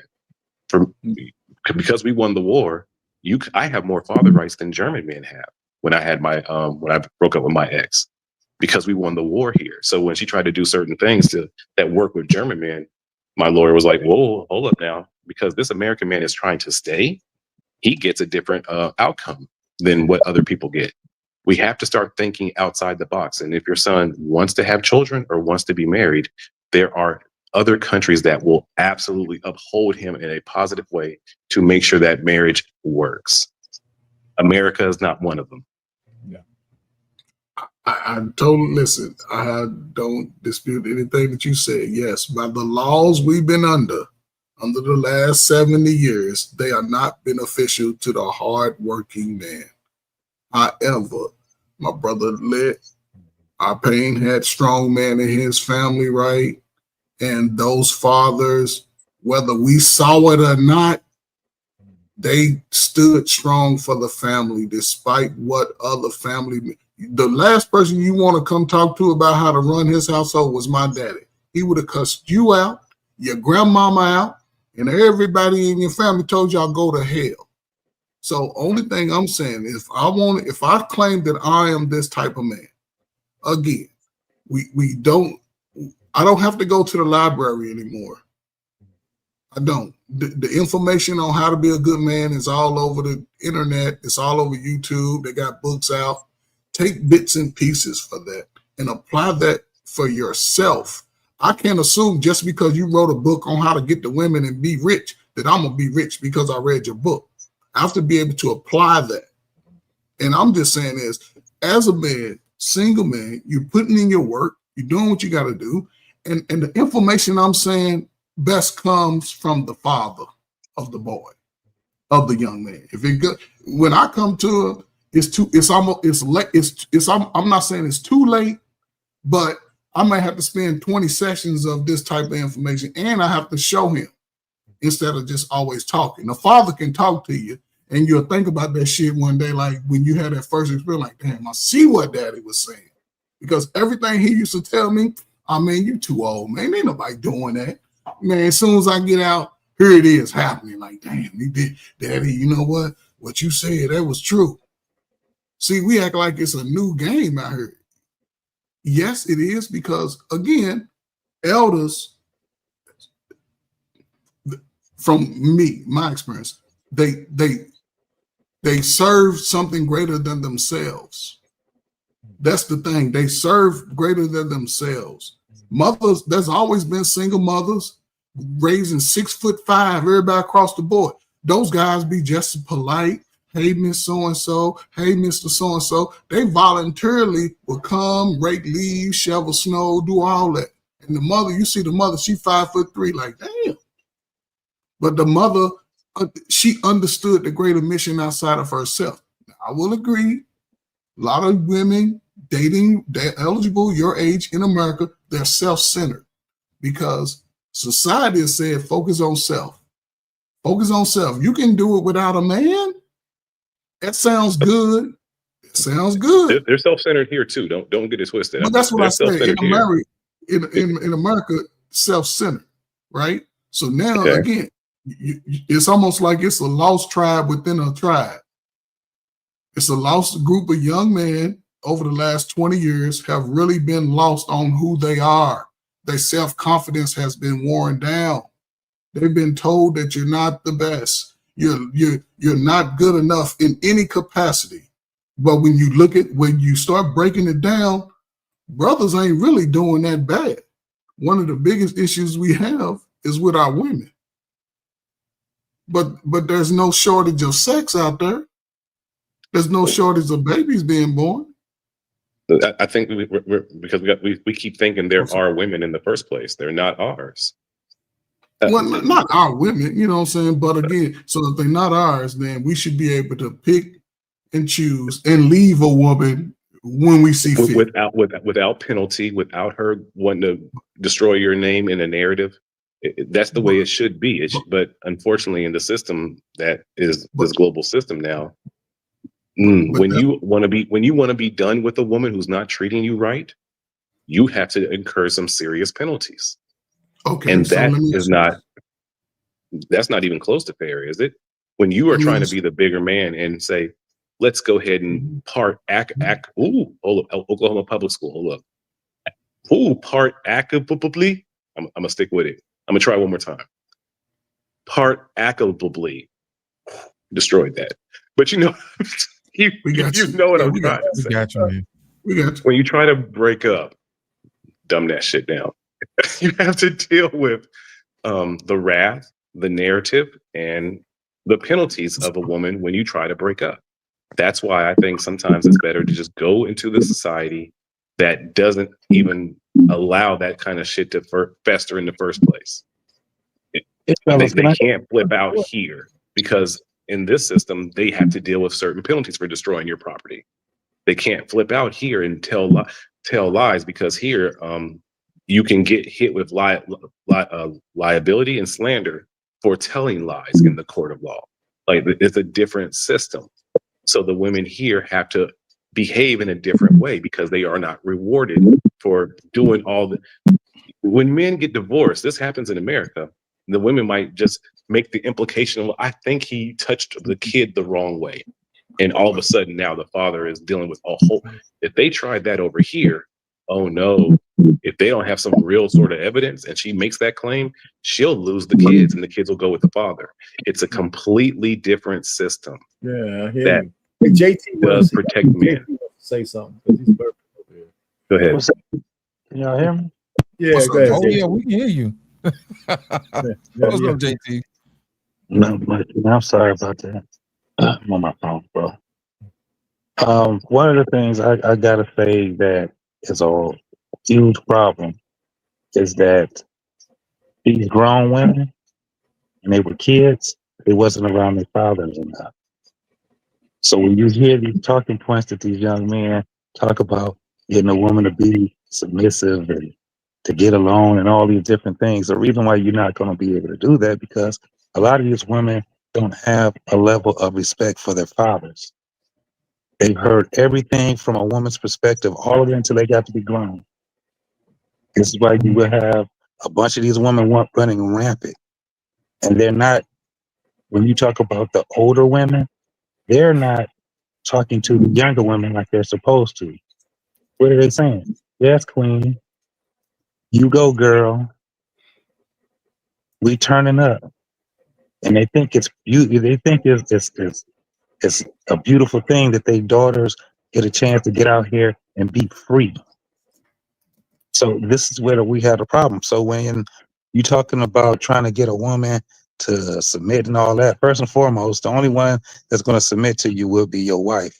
But then again, with these young men, the reason why they're having the problems they have is same problem. They ain't been around their daddy. They haven't been around their fathers. So they get the same thing. This is why we have so many young men right now that's out here wanting to be a bad bitch. This is why we have so many young men, even in our pains and mine and Coach Ferg's generation. The streets was catching a lot of these dudes because their daddy wasn't there. So now we got a different generation that's sitting back and they don't know what the heck is going on. But their whole thing is, well, shit, my only answer is now is that the boomers and the Gen Xers fucked us up. That's crazy to me. That's crazy. Because everybody didn't get the same, they didn't have that same background. But they're borrowing each other's pain. Even the ones that was raised with their mother and their father, they sit back and have the same grievances. That shit is crazy to me. At the end of the day, it does go to a point of dick discipline. It does go to a point of being a person to be able to vet as hard as you possibly can. We talked about this before. It is about getting to the word direction. Because if you ain't gonna listen to the elders, then who you gonna listen to? One another? That don't make no sense. If you're not gonna listen to the directions that's in scripture, who you gonna listen to? Dr. Phil? Ain't it funny that when we hear young folks, and this is some strange stuff, Arpain, Coach, Loss, you hear 30-year-olds, when they get to talk about dating, they use Oprah Winfrey, Jay-Z and Beyonce. They use all senior citizens and Gen Xers as this whole thing where that's where their mind is. Oprah Winfrey is what? Damn near, ain't she 70? Why are we talking about Oprah Winfrey? She's a senior citizen. Why are we talking about Jay-Z and Beyonce? They AARPs. Because y'all lost. That generation is lost. You don't want to listen to nobody when we're telling you something. You think we all got the same talking points, and y'all have elder fatigue. I ended there, man. Elder fatigue. JT, you ain't shit. Elder fatigue. These old folk. JT, No, he has a fair point. Maybe elder fatigue is a real thing. From us growing up as children, having to hear elders in church, and then seeing how hypocritical they were in reality when they were doing ill things in the church and smashing our 17-year-old babysitters.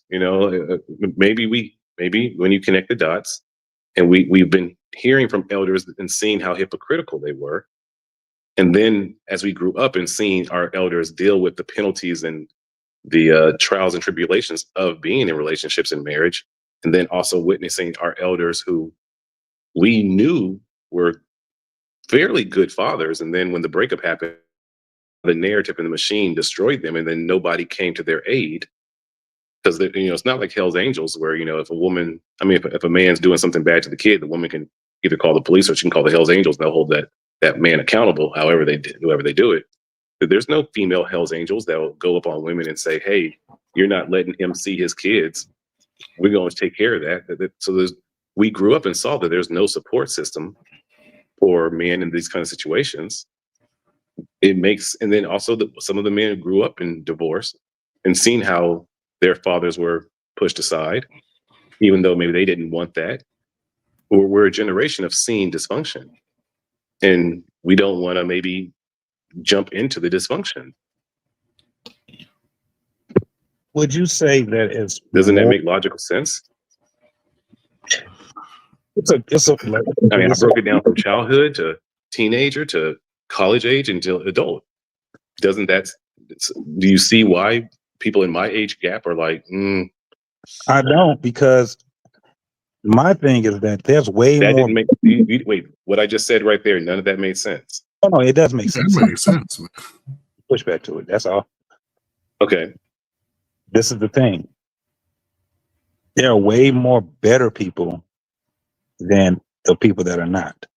That's why I was saying that a lot of people in the younger generation is borrowing other people's trauma, and they're wearing that jacket as it's their own.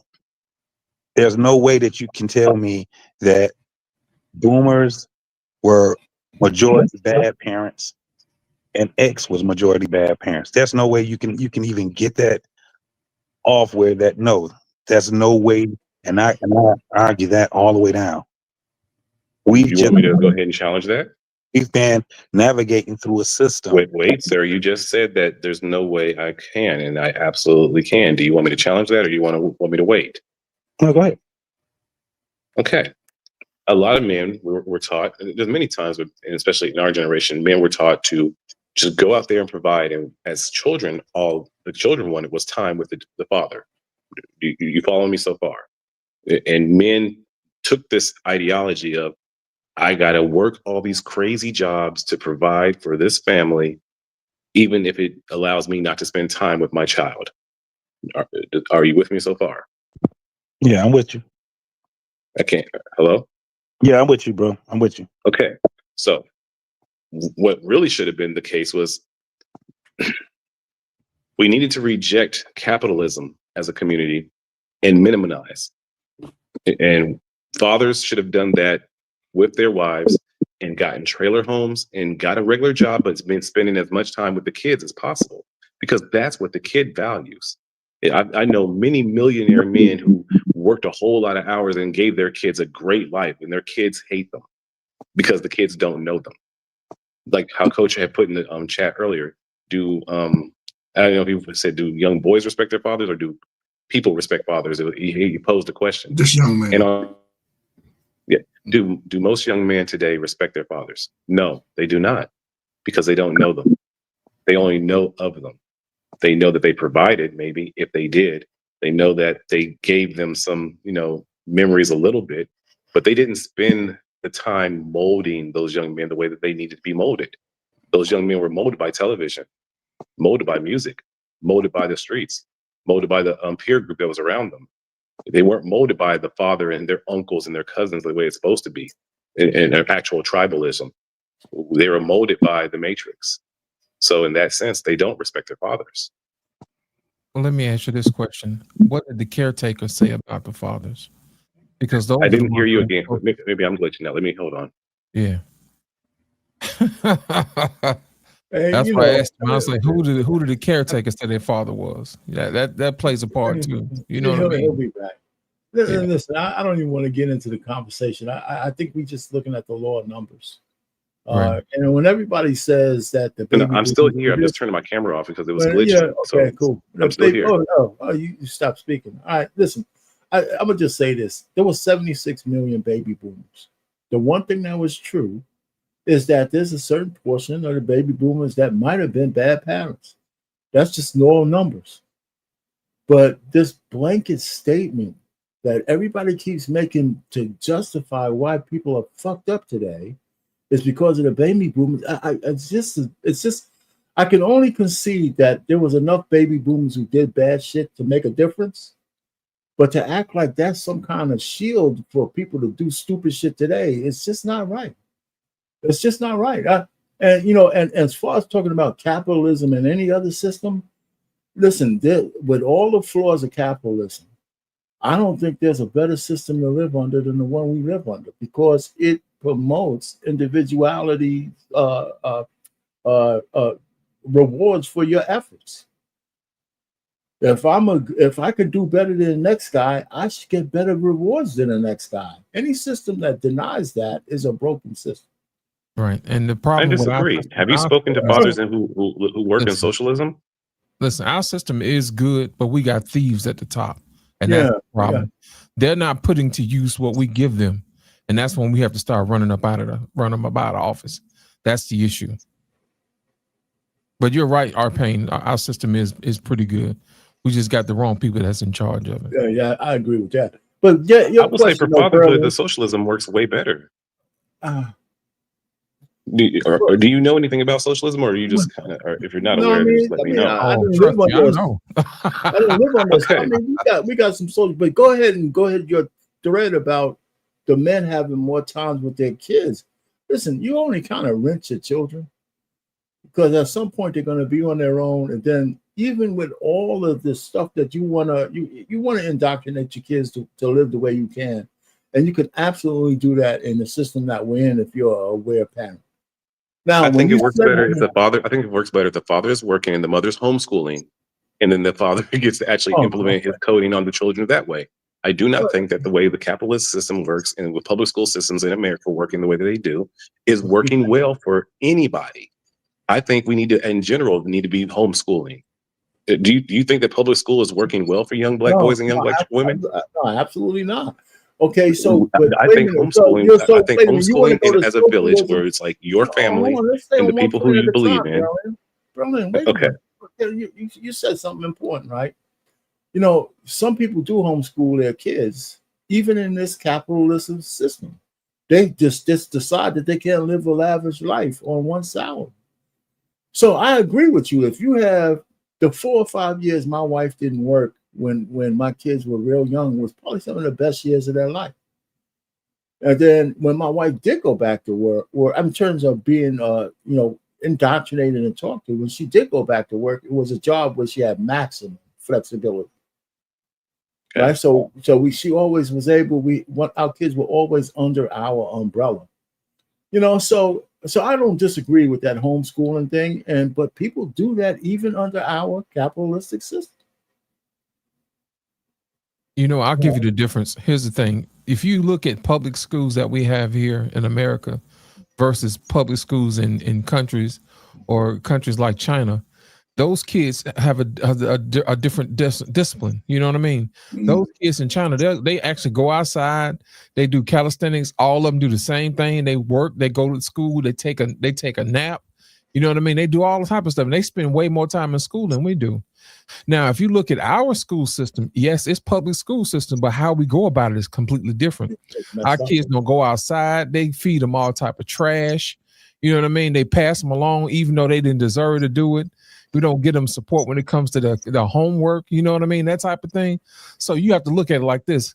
Schoolwork in one system is public versus schoolwork in another one is totally different. And I think we have to start looking at why is there a difference? And I don't think it has nothing to do with socialism or capitalism at all. In those particular situations, it's all about discipline and what we believe in and what they believe in. And that's the difference, because I can tell you like this, during our Payne's time and Trey Ferg's time, all of us went outside and we had to play. We had calisthenics. Remember that? We had to pass a certain physical exam, all of that stuff. And then when they took that away in the 80s and 90s, it was a wrap, bro. It was a wrap, you know? And I think physical fitness is one of those situations where, you know, it plays on your mental as well, too. And I think that's probably the reason why we got a lot of fragile people when it comes to their mind, because their physical fitness isn't up to par. Am I not right, Coach Ferg? It's funny you say that, right? It wasn't, like PE, a lot of those classes, they didn't take them out. What it is, they became unstructured. And remember, PE and school was a place that your parents better not even get a phone call about you acting up. She wasn't coming to yell at the teacher. They was coming to get on you because they taught you to be better before you left that house.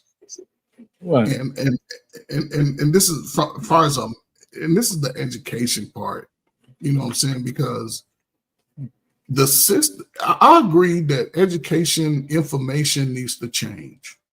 We need to see in this, as far as the school histories, that we were something other than slaves in our history. We need to be able to read. Young people need to be able to read that. The math needs to stay the same. The sciences needs to be implemented more. They don't have science and biology. They have it, but it's all on a sheet of paper. They're not dissecting frogs in most inner city schools. Now, you go to the suburban schools where the taxpayers are, they have a little bit more say so. And doing the parent teacher conferences, doing all of these events where the children are going to be promoting what they learn, the parents show up in droves. Report card pickups, parents show up in droves.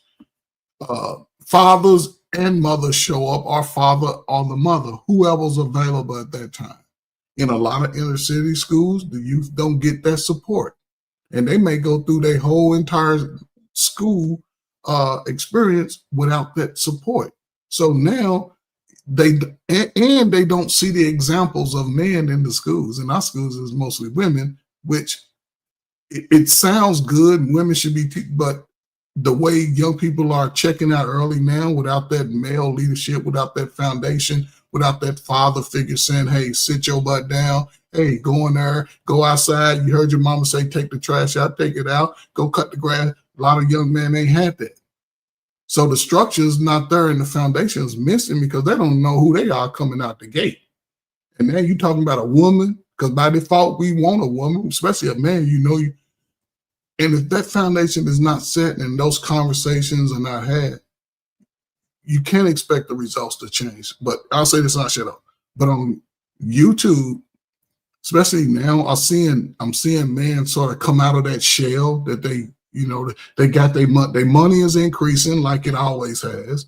They're getting information from men who they didn't have access to before, and they're setting a standard and being a sort of an idol to those men. But those men may or may not be moving in righteous energy. And even the man's growing, he might get caught up in his own self-idolization instead of doing it the righteous way. And still reaching back to those that maybe in the nephew who you see struggling, mom, have them come over, spend the night. And brother, I'll say this. Take 10 of your friends that you know who may have the same ideology as you have, and show up at those courts and say, hey, we need to change these laws. Hey, we need to change these laws. Get 10 brothers in 2 states. Say, hey, let's go down here and sort of bring attention to it. And one of the things that's going to be hard is having the women come on board for that change, because the laws need all of us to change. They need all of us. Can't do it. We already see what America thinks of us as a group of black men. So somehow we just got to find a way to work together, man. Have you ever seen the movie Office Space? Yes. Cool. Office Space. Yeah. Okay. I think that's the only solution that could actually work, is if men who are lower class and middle class simply just stopped working, not protesting, just stopped until the laws are changed. I think it has to be on, because white men are affected by this. But we can be racist to each other later. Let's go ahead and fix our father rights first. Then we can go back to hating each other. But until then, let's do something where we ain't got to do nothing crazy. Just stop working, stop going and work, and it'll be the elites and the top class trying to like convince us to go back. Ignore it all. We are not going back. Not until it's a proposal. We're not going back to work until it's an actual law. That 50-50 custody is a norm. That when you have a child with somebody, that child alienation cannot, all this, that's the only solution I can think of that I actually will work with the least amount of craziness, is if those men just stop. The police who are normally come to enforce these things, they're not working either. So the police force is not working.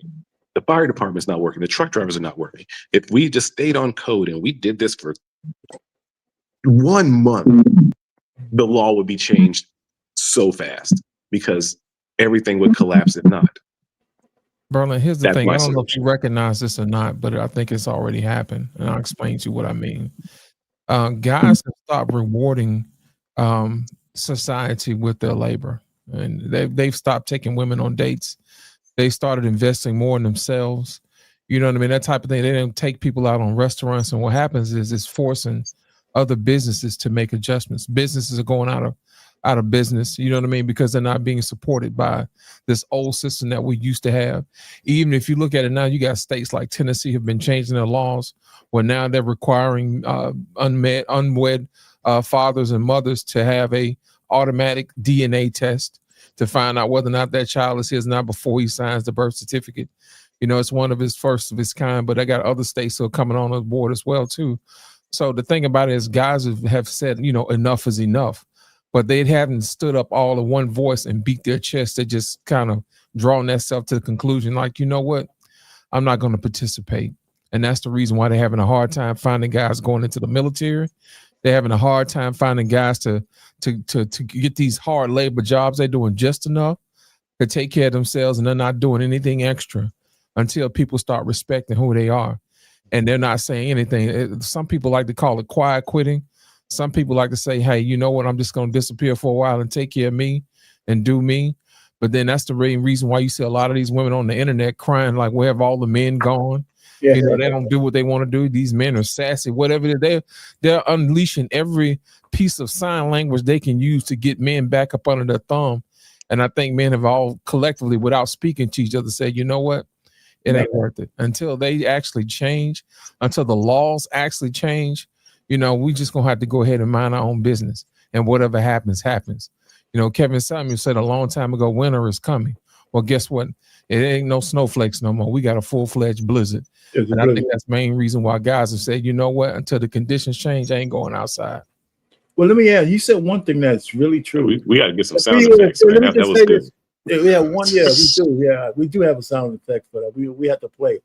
The one thing that's really true. This is the one issue about family courts and how marriage is being treated, where black men and white men and every other man have absolute camaraderie in the way the pain is being weeded out. And I'm really surprised that there hasn't been a coalition together of men of all races to try to fight this shit. You know, because there's a lot of weak ass men who think there's nothing wrong too, that will defend and pander to these women and saying we don't need to change it and all that kind of stuff. And they'll probably be some of the loudest voices, you know, because we know the women want to have this. So, but there is a common thread where, you know, the white man is not our enemy in this one, in terms of the rank and file married white man or guys who want to have families and stuff like that. We have absolutely a lot in common. You're absolutely correct. It happens to so many men in Australia. It's happening to so many men in Japan. It's happening to so many men in China. It's happening to so many men, and even here in Germany, it's happening to a lot of men. It's happening to men, again, outside of the Muslim countries. Any first world country, probably, it's happening to those men. So I don't know how or why we haven't connected this dot to say, hey, this is how we fix it. A global, just not giving a shit. And again, we ain't got to go protest. We ain't got to go we ain't got to do none of that. Just stop answering the phone. just turn your phone off. I think guys have figured that out, man. Until it's fixed, we're not showing up on the news. We don't need a head leader. We don't need none of that. Just, hey, you know what? I think the reason why it's headless is because every time there is a movement, there's a head. It gets cut off. Cut it off. So guys, that's why there shouldn't be a head. Yeah, I'm not the head of this. I'm just making the idea. I don't want nothing happening to me. Yeah. Guys have gotten smart and said, you know what? We just gonna, be quiet. Let's do it. You know what I'm saying? We're not gonna say nothing. We're not gonna protest. Yeah. We're not gonna say what we ain't gonna do. They're just gonna not participate. It's kind of hard to lose at the game if you never play. Coach Ferger, please watch that movie with your son. Office Space is there's so many gems in that movie. It really is. Yeah. Listen, man. All right. So what's up? So we overtime? What's up? Yeah, we gonna look at overtime, man. I think we didn't say all we need to say on this one. We're gonna let this one rock out. Well, Thank you so much. Really, I don't have beliefs. I just have ideas, and ideas can evolve and change. I have a lot of my ideas have evolved through this conversation, and thank you so much for allowing the conversation to happen. A lot of times on these panels, they don't come full circle. Right. They turn into frustration and what the fucks. So thank you all three of you for allowing this conversation to actually go full circle. And I promise you that my beliefs are not stoic. They have evolved through this conversation, so your words have not been in vain. Appreciate it. I'm gonna steal a line from Bruce Lee. Don't be so rigid, man. You know what I'm saying? You'll break. Be like water, my friend. You know, water flows. Exactly. Crash. You know, it takes form. You know what I mean? Be like water, my friend. All right. All right, man. You got anything you want to add? And bald lives matter. Okay, we a community. All right, we all right. I know you want to bust lost in translation. You trying to just embrace it. One day you can take that oppressor's head wrap off and be part of the community. Okay. What you say? You said something to me. I missed that. No, I was just saying. I was telling be like water, man. Don't be so rigid in your thinking that you break under pressure the minute something that comes across that don't agree with you. All right, Philip. Appreciate the conversation, brothers. All right, JT, man. JT, man. I contribute a little more. I'm just under the weather right now, but I needed to come and, give my little 2 cents, bro. But I appreciate it. Appreciate it, JT. As always, it's a pleasure, brother. Be safe out there, man. All right. Take it easy. You want to add anything before we get up out of here, man? Hey, man, real quick, man, good conversation, man. I think this is a gray area where men are, man. I think, man, discover who you are first, man. Put in the effort to find out who you are, man. So if and when you want to get married or decide to get married, or that woman appears that you think you may want to be with, man, be more intentional. Be more intentional, but know who you are, man. And, I'll say this, man, there's no one way. There's no one way, man. You have to figure it out through your own life. Stop listening to people who ain't got no way. That's what you need to do. And if all else fails, go to the source and move accordingly, man. And pray on it sometime. Pray, be thankful for the things you got. And hopefully, you never know, man. Yeah. Man. Good conversation, man. As a married man, I would just say add this. I and I'm a big advocate for marriage. But I'm also learning that there's some people who just shouldn't get married. I mean, because there's a certain amount of minimum I's you have to dot and T's you have to cross before you actually say I do. And I don't think people are doing that, So that's why we have all these destroyed marriages. They mess up the statistics. And, and listen, men should not, compromise too much or at all when you want to marry. If you have a criteria, you should stick with it, because that's your vetting process. Once you start making exceptions, now you're lost, and once you get married, man, I think it almost a prenup, no matter what your station in life, might be something that you might want to do before you get married as well. It's an extra expense, but if you're going to get married in a traditional expense, you're going to be spending money anyway. So for a few $1,000s and some peace of mind, that's a conversation you probably should have with your wife as well. No matter what your station is. I mean, even if you're dead broke, because you don't expect to be dead broke forever. So that's me evolving a little bit. If you're a rich man, you definitely have to have a prenup, because let me tell you, a rich woman ain't marrying nobody without a prenup. You better believe that. Just ain't marrying nobody without a prenup. So when they start doing that boo-hoo whining and crying, I might leave a woman just for arguing over having a prenup. When you bring it up, I say, you're not the woman for me. Because she wants to be able to have that gun. So anyway, that's it for me, man. So this is a good conversation. I think men should just get together and start looking at different laws in different states that are starting to bend in our favor, and start projecting that. So we can start to say, hey, things are changing, and maybe start a momentum where if your state ain't doing something that another state is, how do you get that moving in your state? especially paternity laws. Absolutely. And you know, when those snowballs start flowing down the hill, it tends to take a lot of things with it. If we had mandatory paternity tests, a lot of other shit will just start to fall in place. It sure will start revealing the true nature of people. That's right. Yes. Anyway, that's it for me, man. I appreciate y'all pain. Anybody else came up? Coach Ferg, thank you, man, for coming up. JT, Broken in Berlin. Of course, BMU, as always, it's a pleasure. I told BMU that he should. I'm sorry. I told BMU every so often he should do a little bit more soliloquies when he's. That's why we let him fry a little bit this morning. Yeah, man. Get up there, man. Talk. Let him go off a little bit. You know what I'm saying? Yeah, absolutely. Yeah, that's the reason why I have my show on Thursday, man, so I can have my thoughts. You know what I mean? Because I got a lot to say. And I want to make sure I get it out because some of that stuff be good, man. I don't want to go to waste. I don't want to get interrupted. So that's the reason why I do it the way I do it. But my thing is this, man. I want guys to let wisdom be their guide. You know what I mean? Improve upon your mind. We spend a lot of time talking about our bodies and how to satisfy our flesh. Satisfy your curiosity. Satisfy what you think, who you are. Develop your station in life and where you should be. You know, think about the rest of the world as your oyster, the places you can go, the things you can do, you know what I mean? The relationships you can form here and abroad. You know what I mean? Don't let your life go stagnant. Go ahead and be the champion of your own life. And if you do that, then you'll understand that you'll protect yourself a little bit better because you'll be more at that particular point in time. And remember, it's never too late to start. And as long as you're alive, hey, you still got today to do what you need to do. As always, y'all, I appreciate y'all for coming in, sharing with us on the Barbershop tonight. Thank you guys for enjoying yourselves here on the Black Man Unfiltered Network. I'm Lost in Translation. This is our pain, and this is Coach Ferg. I'm going to thank you guys. God bless and good night.